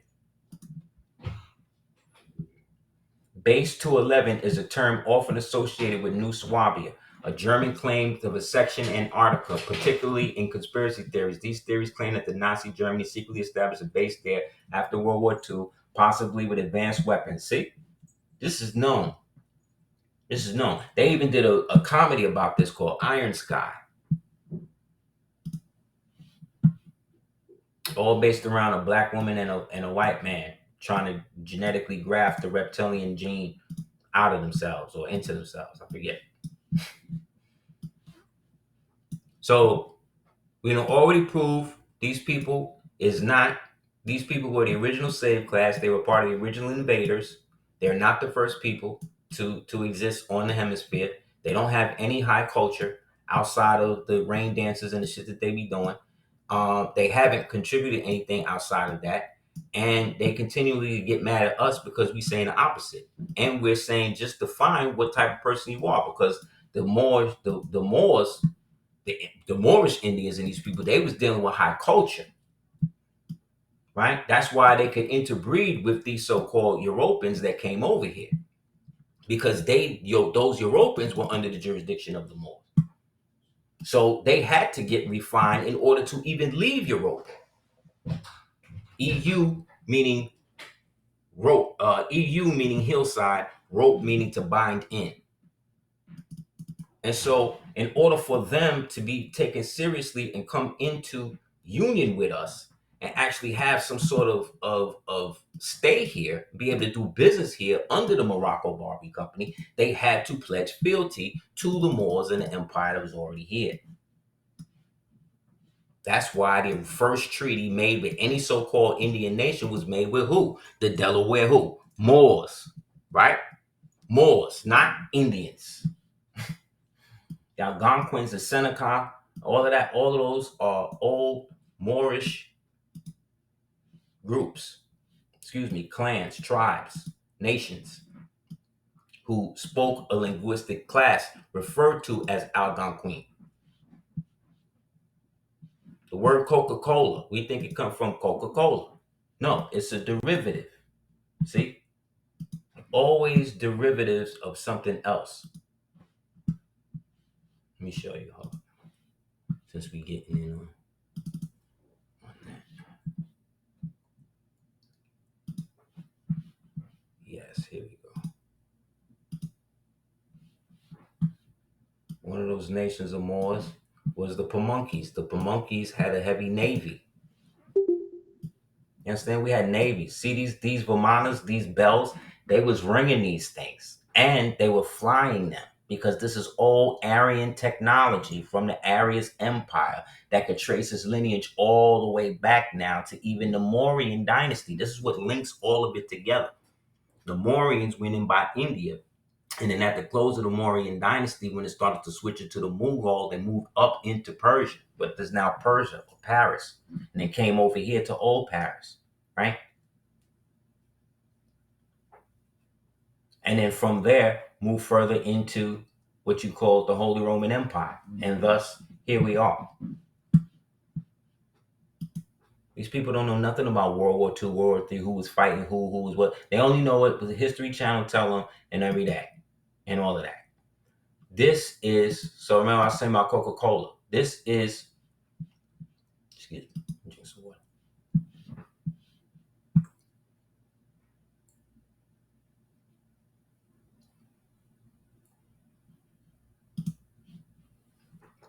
Thank you. Okay. This is Cocoesque. This is Queen Cocoesque. She is a Pamunkian Moor, Senate of the Mound Builders, because the Pamunkeys wasn't with the genocide against the Moors, like the dirty Cherokees and the dirty ones was. And she came in league with King Charles II. And he basically begged her to come into the family because of all the problems he was having in the European lands, and the fact that these Moors was giving him hella more taxes. So he needed bread. So he put up dowry and stuff like that to become a part of the tribe, because that was the custom of the Charleses. Like Charles, who married into the Inca throne and it took the name Carlos Quintus. The Incas, as themselves, were Muslims and stuff, but they weren't all like Islamic Muslims. Some of them were old pagans. You understand? Like voodoo, and all that. Like these were actual people, right? There's a story that the Malians have that a dude named Voodoo came to them from across the water in the lands of Amaru, the lands of the West, and taught them all this type of magic and all this other type of stuff. Then there's another story that the Maya got where they say the same thing. But in both stories, the dude named Voodoo or Voodoo or Valdun. But in Latin, V is W, so it's Wodun, which is also Wotun, which is Wotan, which is Odan. You understand? So when they made Heimdall and Thor black, they telling you that Asgard, all that stuff, all them people was Moors. All that Celtic stuff, all of that stuff is Moorish culture. It's old Moorish forest culture. Actually, it's old Hebraic type of culture mixed with paganism. But same way the Jews got the dreidels, these niggas got the runes. Understand? It's the same type of divination. So he gave her this Pamunkey frontlet. This is solid sterling with his and her initials and imprint on it to show that. And then this is the treaty. Basically the bill of sale in which he is pledging basically to, look out for the clans and all of that and get their money. And from that point on, Pamunkey always had money. Pamunkey was the ones out there taking over the ships. Look at this. That's why this brother got a sailor's uniform on. Like, what you think? He just wearing that you just got that at Ross? Like, nah, B. This is what you dressed for the job that you had. And as you see, she's in bronze, so you know it ain't a white woman.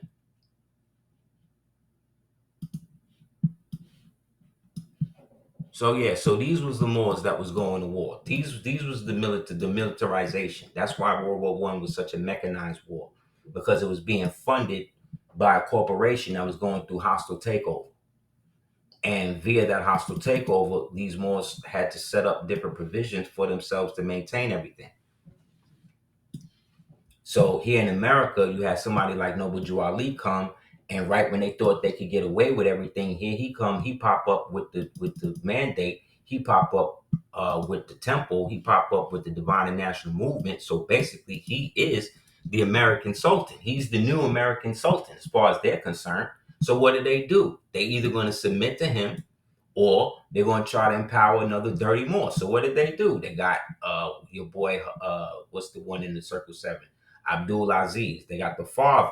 He was cool, but the son, he's the one who flipped on everybody. He had the Moorish quarter in Saudi Arabia demolished, because after we would go over there, we would build stuff up, we would hook it up, and that would be the colony state, and they would pay tribute and all of that. They wound up shutting all of that down. And then they knocked the quarters out and all of that. Then they backed the Saudis, because by 1916, they had broken away. The Bedouins was now being redistributed, recalled Arabs, right? They taking the designation because they want money. They want to break away from the Moorish occupation, right? Even though under the Moorish occupation, they really didn't even have to pay no tribute, so long as they was in certain clans and Moroccan tribes, because that's the edicts we set from over here. And they was followed through by them over there.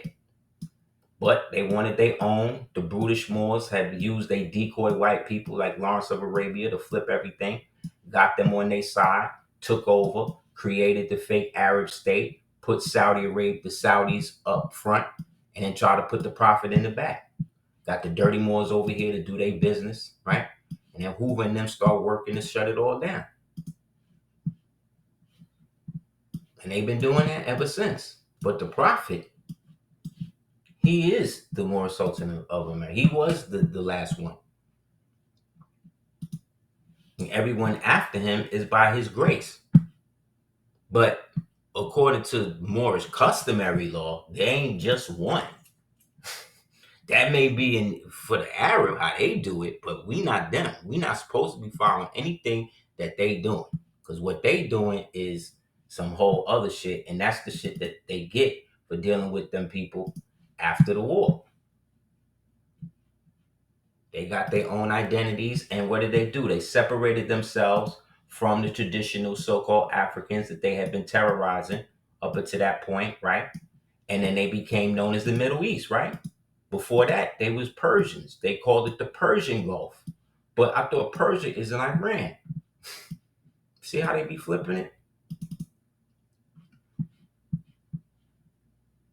So Moors all over the world who were still down, like I said, started to work together. They used to call the Ottoman Empire, whatever, the old man of Europe.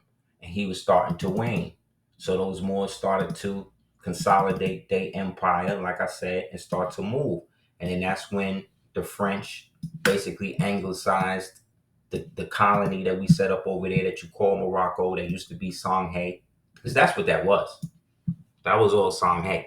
And we shut all that down and upgraded it, militarized it, got it popping, and started fixing up Timbuktu. And then the indigenous people was like, nah, we want it all back. And then we wound up leaving, but they ain't had bread to keep it up. So what happened? The white British East Indian niggas came in there and started exploiting them. See what I'm saying? Same thing happened with them at the end of the war, exploiting them. And so they put in a fake puppet called the Ataturk, a Greek white Jew, put him in the throne over there, right? So now they're not taking orders from us anymore. And then he then banned the fez. Does that sound like a real Turk to you? No. But I showed you in the last video where the real Turks came from. The term came from the wild turkey, North American turkey, that was used, that's still at the top of the chapel that Washington first prayed for the country. Washington being the first generation grandson of a Huguenot Moor, Saxon Moor, who was of the Ibelline line. See how it just all laid out. Once you just look at it and take the color shit out of it, take the angst and he did this to nah. Our ancestors, we popped it off from the old world. They kept messing up, and then the Moors decided and consolidated themselves as groups. The same ones that call us pagans and shit now. The Amalekites, the Hittites, the Moabites, and all of that. We got together in Moab, made the covenant, right? And then decided we was going to follow through. And then all the way through the line of so-called Ishmael, right? These are all just placeholder names I'm using so you can follow what I'm saying. And through all of that, we consolidated the empire, got it together, kept the covenant, kept our kingdoms, kept our dominions, kept our foot on these niggas' asses. And it's been that way ever since. And it was like that all up until the 1900s. No, none of these white folk, these pictures that they showing us of people in England, all them shits is rebrands. That's reconstructional. If they can make niggas out of cabbage, what you think they could do with paintings, bro? You understand what I'm saying?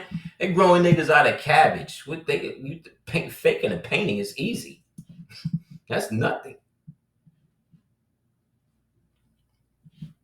All of this war technology they got, all of the marine shit, all of that is your ancestors does that. These are the Moorish Marines. These are the Turkish Osman Ali Moors from Tuscarora, North Carolina. Where was the Tuskegee and them niggas from? Biloxi, Mississippi. Where was what you calling them from? North Carolina, the Hellfighters, North Carolina. Where was what you call Harlem? Come on, man.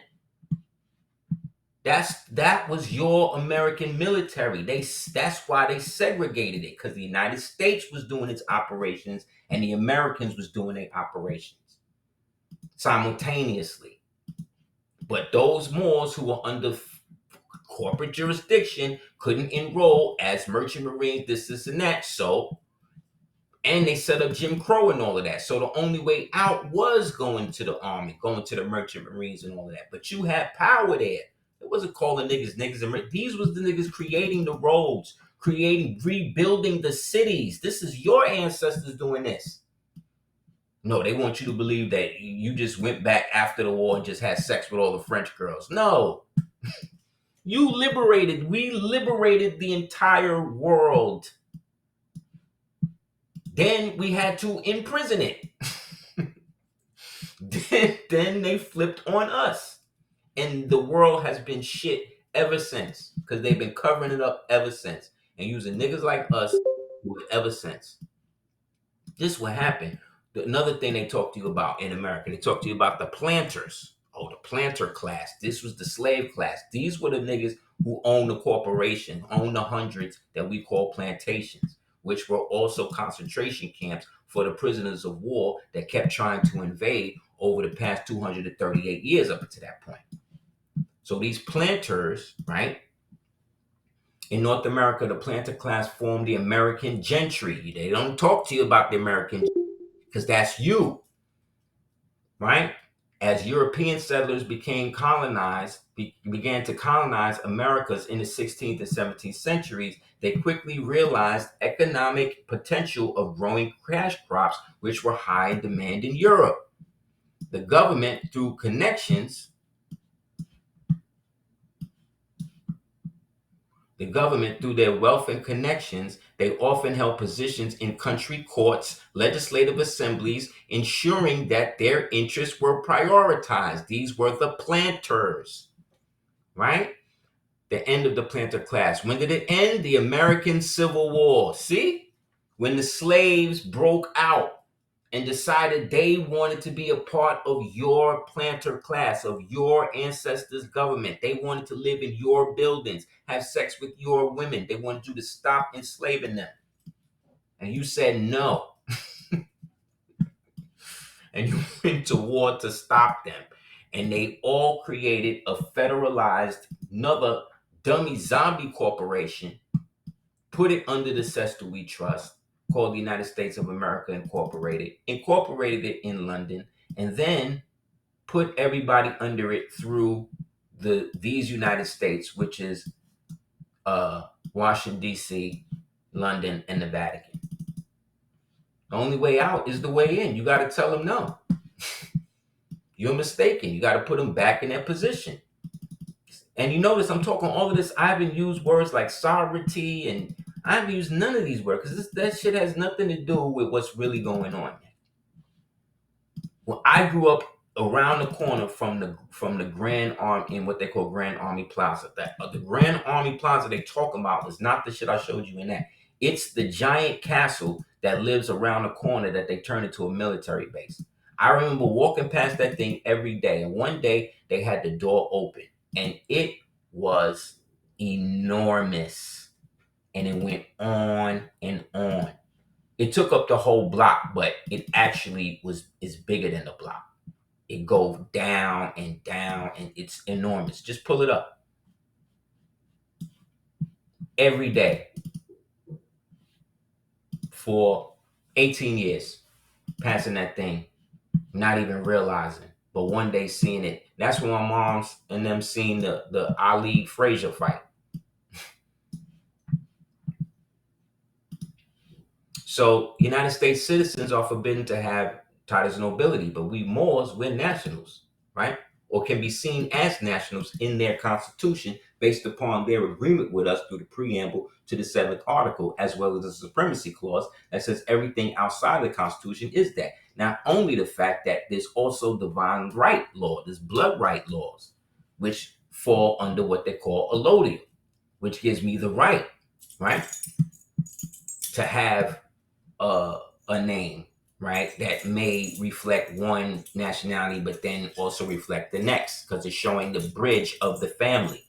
And our culture says we're supposed to bring those together. So if that's my Muslim customary right to be able to have these things, no piece of paper that they give me to say, oh, well, you said that you know. I've made the declaration clear. No matter what, notice the agent, notice the principle. No matter what venue I give it to you in. You understand? We keep trying to make it easy for them. No, they don't do that. They'll put a warrant out on you in a whole nother state and won't even tell you. You got to find out. So why are you making it easy for them? Why are you always telling them what you're doing and this and that? No, if it's private, make it happen, fund it yourself, and keep it moving. Stop getting caught up in what you feel obligated to give them. No, it's what they're obligated to give you. Your ancestors gave them those treaties. Your ancestors gave them a pen. Your ancestors gave them fire to learn how to read, my nigga. Like, you're tripping. Stop giving them power that they don't have. And then get mad at us when we like, nah, they don't have no power to do that. And even if they do it, and which they don't, they still got to pay for it eventually. Look, Alexander II, Tsar of Russia, the Moor, who freed 22 million white slaves in when? 1861. The war started in 1862. So a year after this nigga put out 22 million white slaves, there was an emancipation. There was a rebellion here in the United States. Do you see what I'm telling y'all? Why? Because at this time, Russia was in what they call Alaska and California and Hawaii. So all of these slaves got imported out of here. And those slaves were also Siberian white people. The same ones claiming first people's ship and all that bullshit today. And Lincoln was a Moor. This is a direct quote that somebody had from him. Lincoln, goddamn you are nothing but a goddamn black nigger. This is the definition of nigger in the Webster Dictionary. And they use this as an example of how to use it. Lincoln, goddamn you, you're nothing but a goddamn nigger. Where? From U.S. Usually with reference to who? American Indians. You see what I'm saying? Y'all bodied. We have bodied these niggas, B. What are you gonna say? What else are you trying to prove? Why y'all want to be slaves so much? Why y'all want to be property of Rome? I keep calling yourselves Indians and shit. I just want to know. I don't care. I want to know. Because maybe that'll let me know why you hate that I don't. But I can still claim it. You see how ill that is? You know how many Creek Rogers there is? Just that alone. Because our ancestors were smart enough to know the only way in is only way out is the way in. We got to go back to who we were, not who they telling us we are.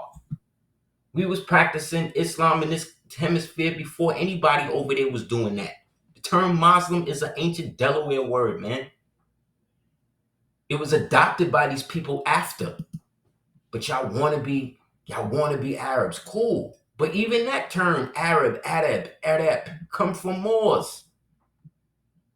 Throughout the evolution of civilization, both individuals and groups have sought to classify members of society into certain hierarchies. While it may not be the same appropriate modern minds given a contemporary culture and equality and democracy. Boom, boom, boom. One classic example is the hierarchy of royal aristocracy in the world of royals and nobles. The criteria is relatively simple, usually based on the heritage, whether the parents were of royal, noble birth or not, or of acquisition, which is what? Declaration. Your term ill or bay in their computer system is a title given to a noble chieftain. I saw and posted the Social Security internal memo that they say that to, and they say they can't give it to you as citizens. So if you get it like that, what are they telling you? You're not. But what they gotta give you a piece of paper, they gotta write it on your head. Like, just go with it. Nobility is not granted by the United States itself under the title nobility clause of the Constitution. That's right, because they are servants. That was the agreement that the eagle is under. They can't have none of that. Only we can, the people under the pyramid. We are the American gentry. The American gentry is also Gentiles, is also gentlemen, right? The marketeer. How did the gentry become so wealthy? Or marketeer, right? Those are people who take letters of marks, Barbary pirates, Moors. but were known most for working in management of what? Estates. Their income came largely from rents paid by tenants and farmers living these estates. Islam. You are the landlord. You are the first investor into the House of Burgess and all of that. Through the Bayshore, who became the through the Paysor, who became the through the Bayshore, who became the Paysor. You had an illustrious army with all them bases around the world. Is those bases been there? They been there. They ain't just build them shit during the Cold War. We had so many over around the world, they done forgot. That's why they can decommission them and sell them back to you.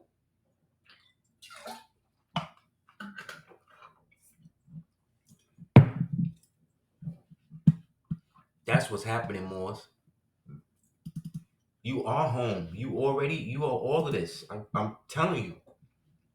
You are the planters, and the planters come from the Plantagenets. Oh, wait. I didn't get into that part. That part was I was showing you. So this part here with the old money, that they were the ones who came from the Plantagenets. This is why all of y'all got English names now. That's why y'all got English German names now. For a reason. That's why they want you to believe that they are slave names. No, they are the names that the slaves adopted when they kicked you out. Islam. These people didn't build nothing. They don't even have real memories. Their memories was fake. We gave them implanted memories. These niggas was made in an hour in human incubators. They show you. And then look at, next time you see one of this shit and they show you this shit with Coney, look at Coney's complexion. That nigga's darker than me, making these white people in them ovens. Go back and look. Next time you see it pop up on TikTok or whatever, look at the nigga holding the baby. Look at the film. This nigga, that's him. Because they all imposters. They made these Asians in that during the war. Because we was away fighting the war. And they was here. And so they started bringing them in to assimilate and give them fake history. That's why they all went to Moors Indian charity schools, the orphanages. That's where they all got tooled up. And then given fake Indian culture, show how to rain dance and all this bullshit. We wasn't doing that. We had the technology that actually seeded the clouds, Moors. We were already airborne before the Wright brothers, Moors.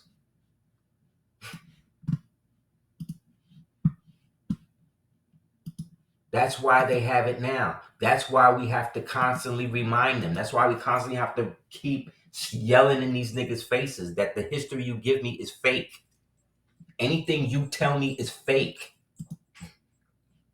The law restricted the ability of black or mulatto persons or Indians to provide evidence against whites, with the majority opinion arguing that the term Indian also included Asians, whom the court viewed as inferior and unfit for legal participation because they're not from here. They're freeloaders. They came on the fringes. They came with the invaders, with Genghis and them in the 1300s, and we repelled them again and then put them on reservations and made them eat off of buffalo dung. That's why they hate you. That's why they kidnapped your children and try to raise the children like them in their version of Cherokee and this bullshit. That's why Allah hit them and turned them all into drunks. That's why the only contributing thing that they've ever produced for their people in mass is what? Casinos, gambling. See what I'm saying? Because that's what white folk do. Africa and his followers took possession of the Spanish shore and the Straits of Gibraltar, where he built and walled the town to which is called Tarifa, the tariff. History tells us that here, during the Moorish dominion, all vessels passing through the straits were stopped and compelled to pay the duties at fixed rates. when the word tariff in English and other languages to be just to this Moorish chief, we must confess that his exactions were more just and less burdensome than those of our tariff. He levied duties for revenue only. We levied them for the purpose of taking money out of the pockets of the toiling millions to feed and enrich a few favored manufacturers. He robbed the strangers only. Our tariff robs our kith and kin. See the difference between us and them? See the difference between us and them? Them niggas has always been messed up from the root because they mix with that Wendigo, with that Yeti. They got that, they 97%. They got that other 6% is what got them out here tripping. That's why you stay under your vine and fig tree.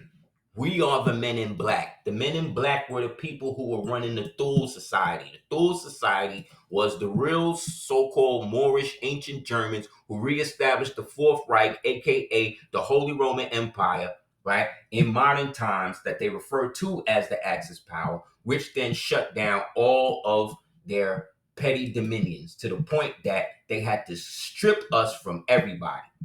That's why everything happened the way it did towards the 1800s. That's it.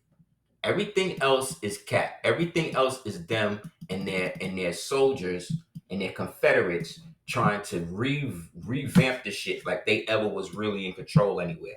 No. You know how Moors talk? You know how we be talking to each other sometimes without talking? You know that's a Moorish thing specifically.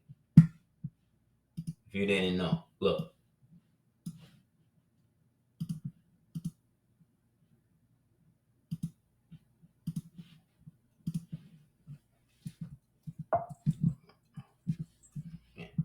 Ottoman Sign Language, also known as Seraglio Sign Language or Harem Sign Language, was a deaf sign language of the Ottoman court. Deaf pages, doormen, executioners, and companions were valued for their ability to remain silent and their inability to overhear sensitive information. You understand? All of that gang sign, all that gang calling, all of that is Moorish. That's how we would ambush them. We could mimic animals. We could mimic water. You had niggas that could mimic the sound of water.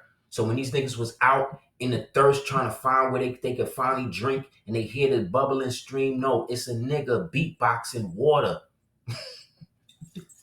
Now you're dead. like yo, we don't even know, is what I'm saying, B. We're just so out of sorts with where we are, and the more I go through it, the more I'm like, how did we ever? I can see it though. We was just too great. We just doing too much.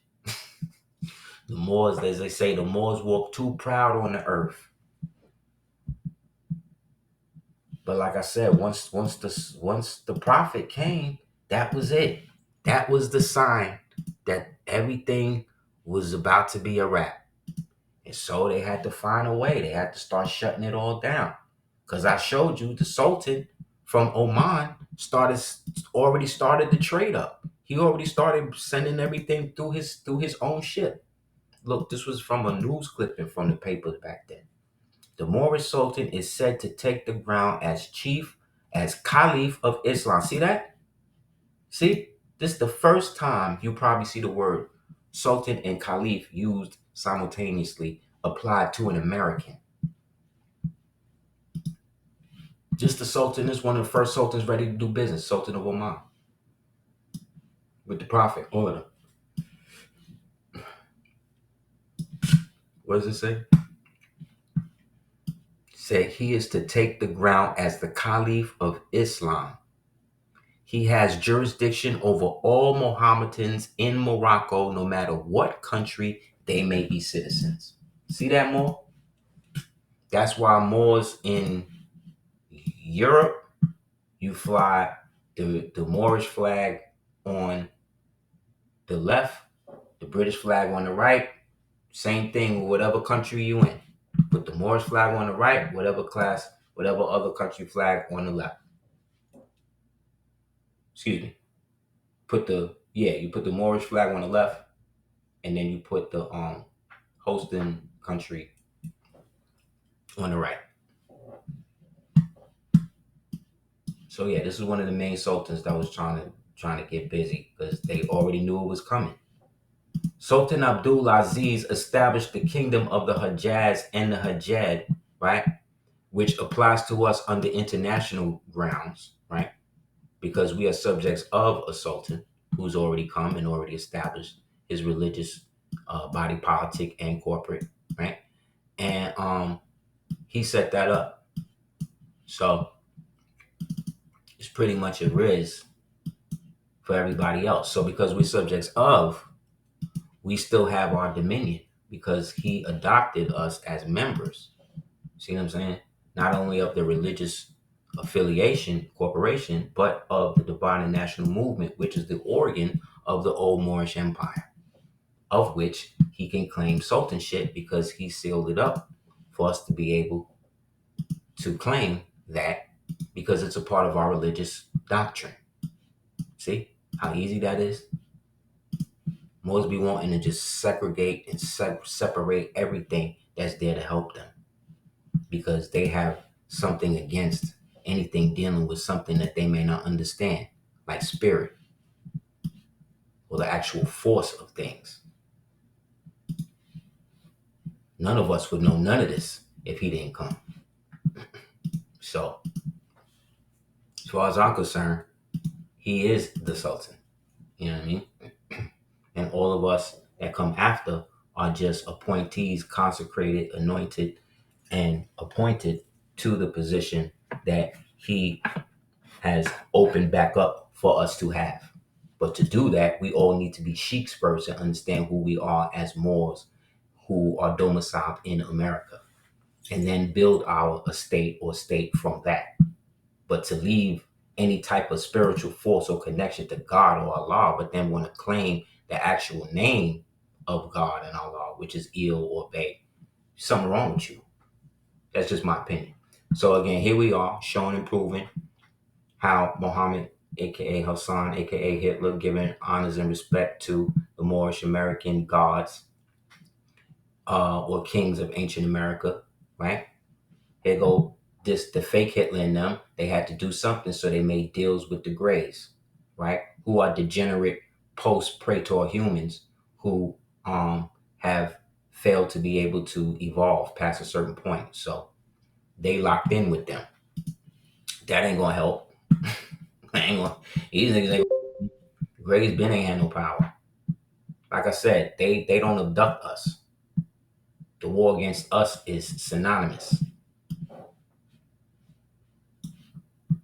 See what I mean? Because they have no genetic relationship to anybody else. Understand? So there's a whole element of so-called Black history that has nothing to do with Jim Crow or any of this bullshit that they've been feeding us for the past 100 years. You understand? There's a whole hundreds of years of this history that we've been going through in these classes over these years, knocking this out and having these niggas sweat and figuring out new ways to pick at it, find something wrong with it, say it's not true and this and that. Meanwhile, all these niggas on the tape. So yes, these are images of your army, of your glory.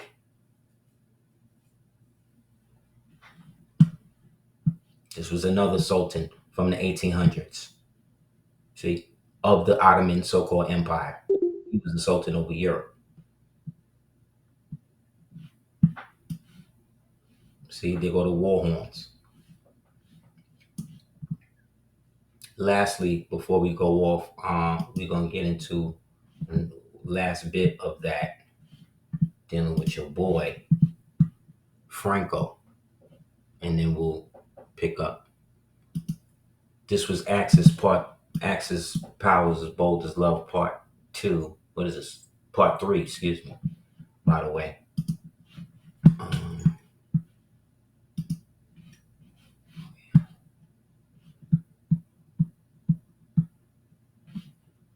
Yeah, so everybody has double names Like every member of the present Israeli government got a new name, got a different name. None of their names is their real names, because all of their names is Ashkenazi Germans. You know what I'm saying? So, like I said, when shit got real thick and they was going to war, Ethiopia was going to war. The king was now split in between two hemispheres, meaning Emmanuel, because on one side he's Ethiopian, but on the other side he's still the head of the Holy Roman Empire, and he's still the head of the church. So he defers the issue to Franco. And then Franco decides, well, if this is what it is and we going at the fascists, the only people who could really do that is the Moors. And so Franco invaded and took control of Spain with the Moors. Moors from America, Moors from Spain over there, and Moors from the colonial Morocco over there. Let me show you them right now. This is in the 20s and 30s more. Moors from Harlem, Moors from all over the empire went and fought with Franco and shut all of that shit down for 30, 50 years. Franco was anti-communist, he was anti-fascist, and all of that. But eventually, all of these dudes wind up falling when the money gets slow. But this was a part of the act, and they have full dominion. So this is in modern times. This is how these niggas look. This is Moors in modern time, in your grandmother's day. This is how Moors was still walking around. This is how people was. This is how Moors was running. Because he was a duke. Franco was a duke, loyal to the old Moorish Empire, not the reformation shit they was doing. This is what he was fighting against the Italians. But I'm gonna show you the Italians. That's how Ritri was able to get ripped away.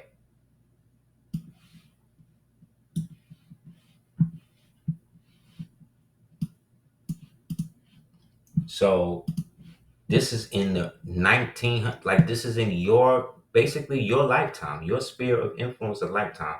This is when this happened. So what are these niggas talking about? They don't know who the Moors are. Or Moors didn't exist.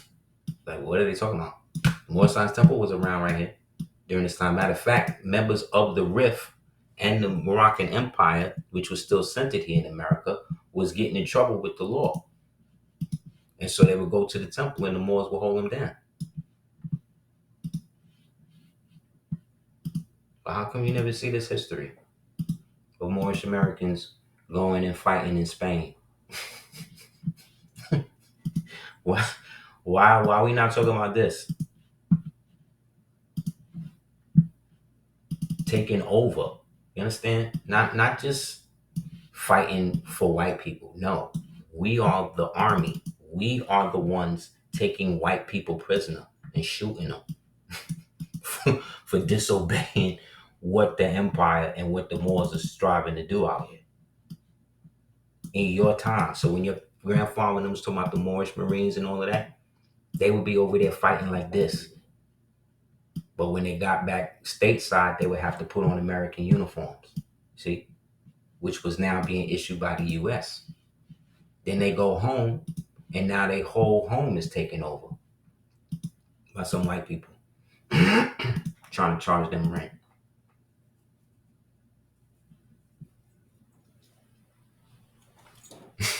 Yeah. Babe said, right? At this point, everybody lying or really don't know. Exactly, more. Exactly. It's both. So what they talking about? So when was you a slave? Where was you a slave at? Have you seen yourself being a slave in anything I just showed you tonight? This is all during Jim Crow, This is all during the time when you're not supposed to have shit. You know that, right? And these weren't called the fake. No, these were the Moors. That's what these soldiers were called. Just like, let me show you. These are the planters. We're talking about the planters. This is them. Anybody have any questions before we close out? These are your planters, the planter class. But today you read books and they'll say that these were Haitian slaves.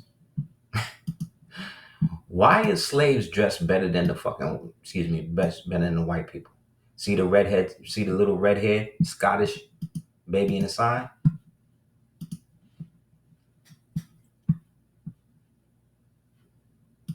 Yeah, so Coca-Cola come from Coco Esque, who was the queen. And her flag was red and white. Where are these natives with all of this fake history and all this? So yeah, so you are the American gentry. You are the original Aryans of the Afris, of the Arius, of the Arius Afris Empire, aka the Old Moroccan Moorish Empire, aka the Osmanali Moorish Empire, and you are its inhabitants and beneficiaries of all its holdings and corporations, just for the fact that you labeled yourself and declared your nationality, thereby going back to what was going on. These are the Italians that these people was fighting against. And these are the families as well. Here we go.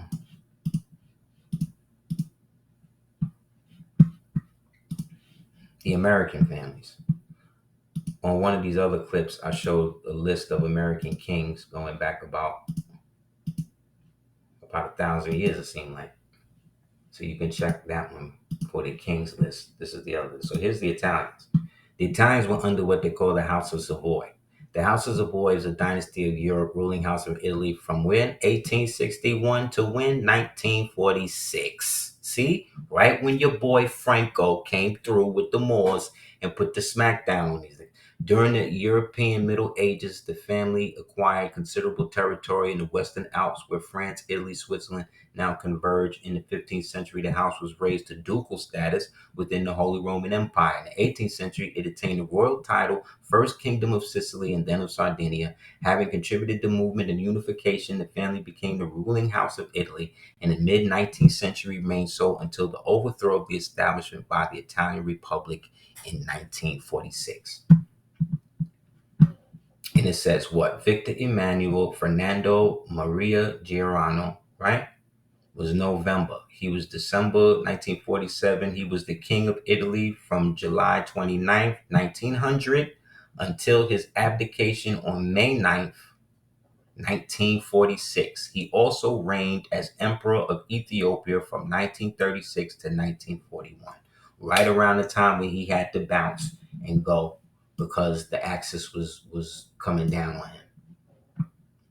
So again, Ethiopians say I was never conquered. So if y'all was never conquered, then how is Victor Emmanuel y'all emperor? Especially when y'all was at war with this person at this time. And how does the emperor, right, of the Austrian crown have the same crown and scepter that your man have right here? This the same one, bro.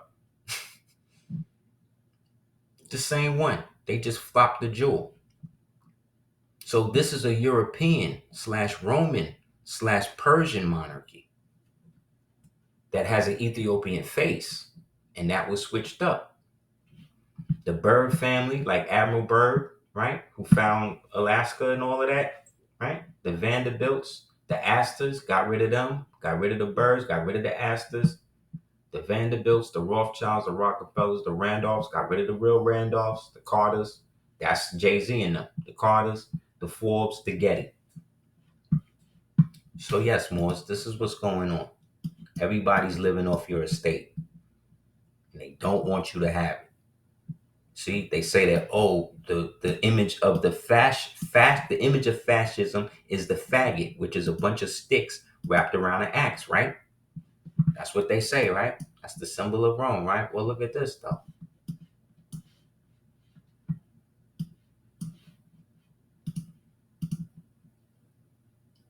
See that? So that may have been adopted by the Roman fascia, but it came from the American Moors as a symbol of royalty, because this was gopher wood. Gopher wood is the only found in Florida, and that is the wood that Noah or Umapishtim or Gilgamesh built the ark with. So it's checkmated on all of these people. I don't know at this point what they major malfunction is, but at this stage, it's like y'all just willfully ignorant. Y'all just willfully want this to be taken to a point where y'all have no return, where y'all going to really get deported, really deport all of y'all, because your boy Trump don't like none of y'all.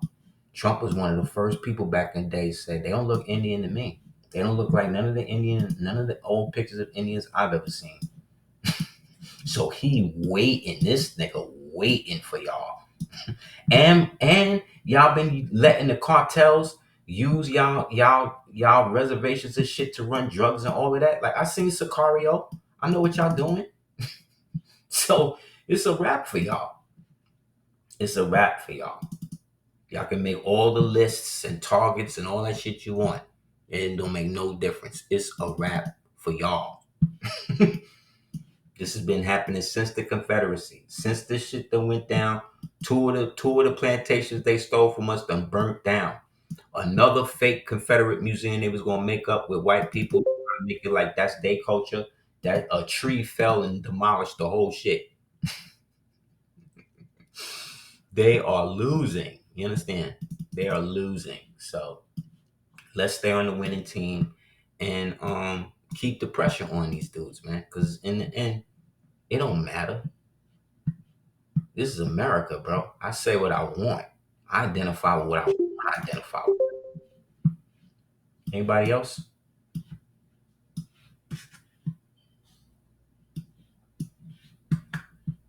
You know what I mean? We say what we want to say out here. Y'all niggas don't have no sway here. Y'all niggas, to be what you are, you have to have the United States government tell you what you are. That's why certain tribes is getting shut down, because they don't have the blood quantum test. They can't take it no more because too many of them niggas is failing and showing the fact that they actually come from Siberia. So again, we the only people can't be deported nowhere. Nowhere. You understand? Because we are the original Confederates. We are the ones. We are the world. We're the ones who still kept our nationality. We're the ones who said, no, we're not going to keep the okie doke going and call ourselves Negroes and dance like you niggas want us to do. No. We're going to take your ships. We're going to bomb your places. We're going to literally demolish your cities. And if we have to, we're going to do it to our own cities just so you niggas don't have nothing. And that's what we did. A lot of these, we destroyed ourselves. We burned down ourselves to keep these niggas from getting. You really think the Chicago fire started with a cow kicking over a goddamn lantern? Come on, man. They'll say anything and these niggas believe it. So while all these niggas are celebrating Juneteenth, being freed slaves, we can celebrate our illustrious Moorish ancient warrior heritage that's still in our veins today. Because we're the Braves, the Apaches, the Comanches. These is all Moorish peoples. Anasazis, these is all Islamic words. Even the Cherokee with the Chalaki, any word, the Chickahominy, anybody with CH, that's a hard H. That's the Hebrew H. That's the H. So you say it like Chickahominy, not Chickahominy. So it's Chata. It's Chata. It's the hard H. It's Chata, not Chata. You understand? And then now the white people come, no, it's Choctaw. See? It's over for y'all. Anybody have any other questions? It's still so much I wasn't able to even get into. Damn.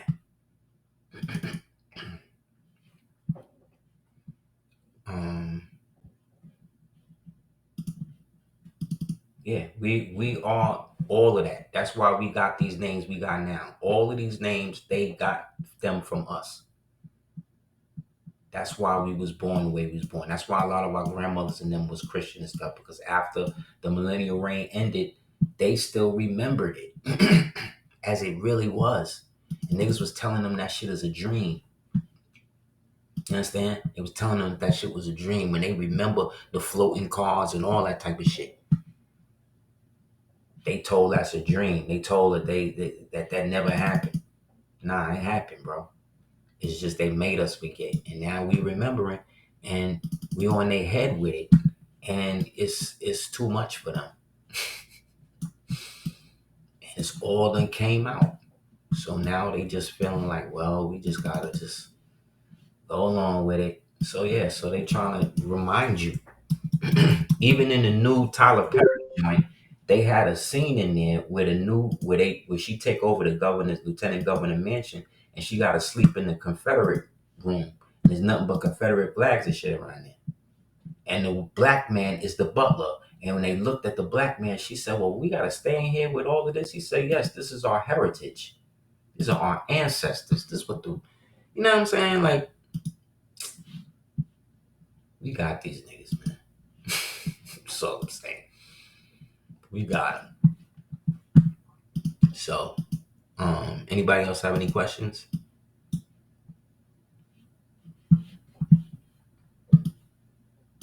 Just gonna read this before we close out.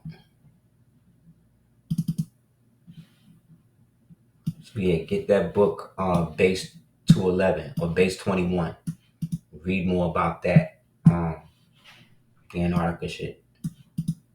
Because that's all us. That's why they keep making us aliens and all these other fake things. But it ain't.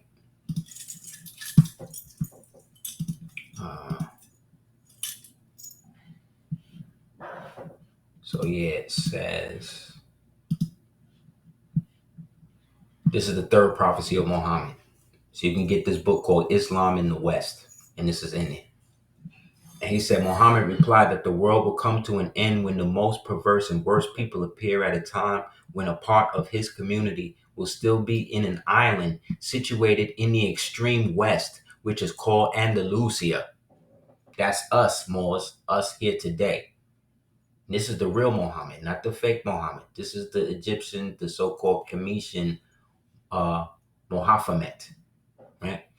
The people of his community will be the last of its inhabitants. All calamities will befall them because of their neglect of religious law and worldliness, neglecting prayers, indulging luxury. Minors among them do not respect the elderly. The elderly do not have compassion for the elders. These are the other evil things will become manifest, and God will subject them to a people worse than they, and they will be tormented in cruel governors who will rule over them. Their property will be confiscated for no reason. They will be captive and subject to killing and conversion, will worship images and idols. They will be obligated to eat bacon and will endure other oppressions to the point of hopelessness and despair. God will punish their sins, but he will also have pity on them and forgive them. And when those evils are eradicated, when they return to the practice of their religious law, that old time religion, not this fake shit all the shit they got out now, that real shit that come from within. The cruelty imposed will be so intense that the angels will become vexed and they will appear before the Almighty, calling his attention to their plight. It is then that God, the Avenger, right? The Avenger will send someone to rescue them from their miserable condition, and this will take place in the new year falls on a Saturday. The God will then send a sign consisting of the clouds of birds, two of which will represent the angels Gabriel and Michael. The first clouds of birds will be followed by other birds to the earth to announce the coming of the king of the east and the west, who will take Andalusia. The conflict between Islam and Christianity will end with the return to the law of the Moors. And there will be much clouds in that year, scarcity of water, trees bearing extra fruits, and other signs. So, prophet already came. The prophet, their so-called prophet Muhammad then already predicted Noah Ali coming and everything, and us getting the bounty and everything coming back to us, those who conform and understand who we are as Moors. because Moors are the anchors of true humanity. We are the anchors of it because we are the ones who, despite what all y'all bitch ass niggas is doing, we still doing this. You understand what I'm saying? We still being Moors. Regardless to what you say about us, regardless to what you want to hype up and turn into some bullshit, we still here, niggas. And y'all shit still come from us. Sorry. Not the Africans, not the none of this. Matter of fact, I just saw a poll where they said that they did a poll of men, women all over the world, and they said that the number one man in the world that all women want is the original melanated American so-called black man, Asiatic black man. So all y'all losing. All y'all niggas is thinking. The tall, dark, and y'all can give it up. It all goes back to the Moors. I just showed you the prophecy. It's already happened. You know what I'm saying? Like, it already happened. Okay? So y'all can just say what y'all want, be mad, whatever, but it's already popping. The dragons is about to come back. You understand? That means the griffins is hatching. It's about to get on out here, and people think it's a joke. And I'm really serious about the dragon shit. Matter of fact,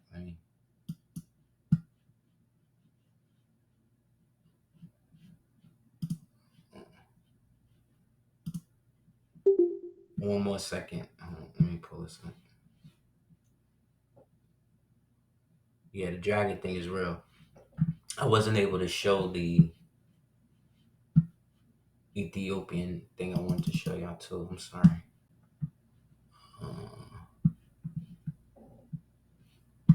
Oh God, where's it at? No, sorry.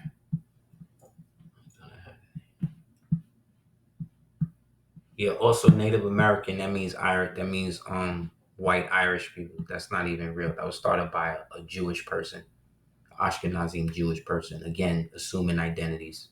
Nah, they do.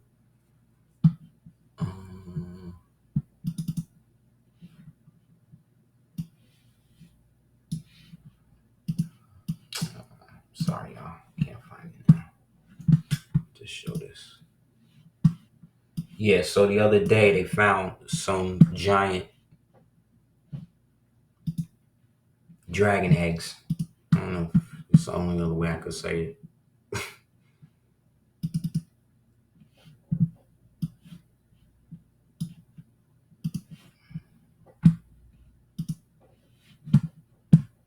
Yeah, something going on. Maybe they're angel eggs. Who knows?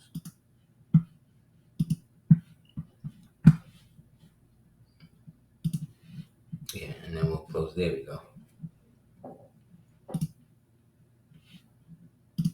Yeah, so over 1 million unusually giant living eggs found inside an active volcano. Scientists left speechless. So when they first found the eggs, they was mad small. They came back a year later. They're now almost the size of a skyscraper. So get ready. Anybody else? Hold up.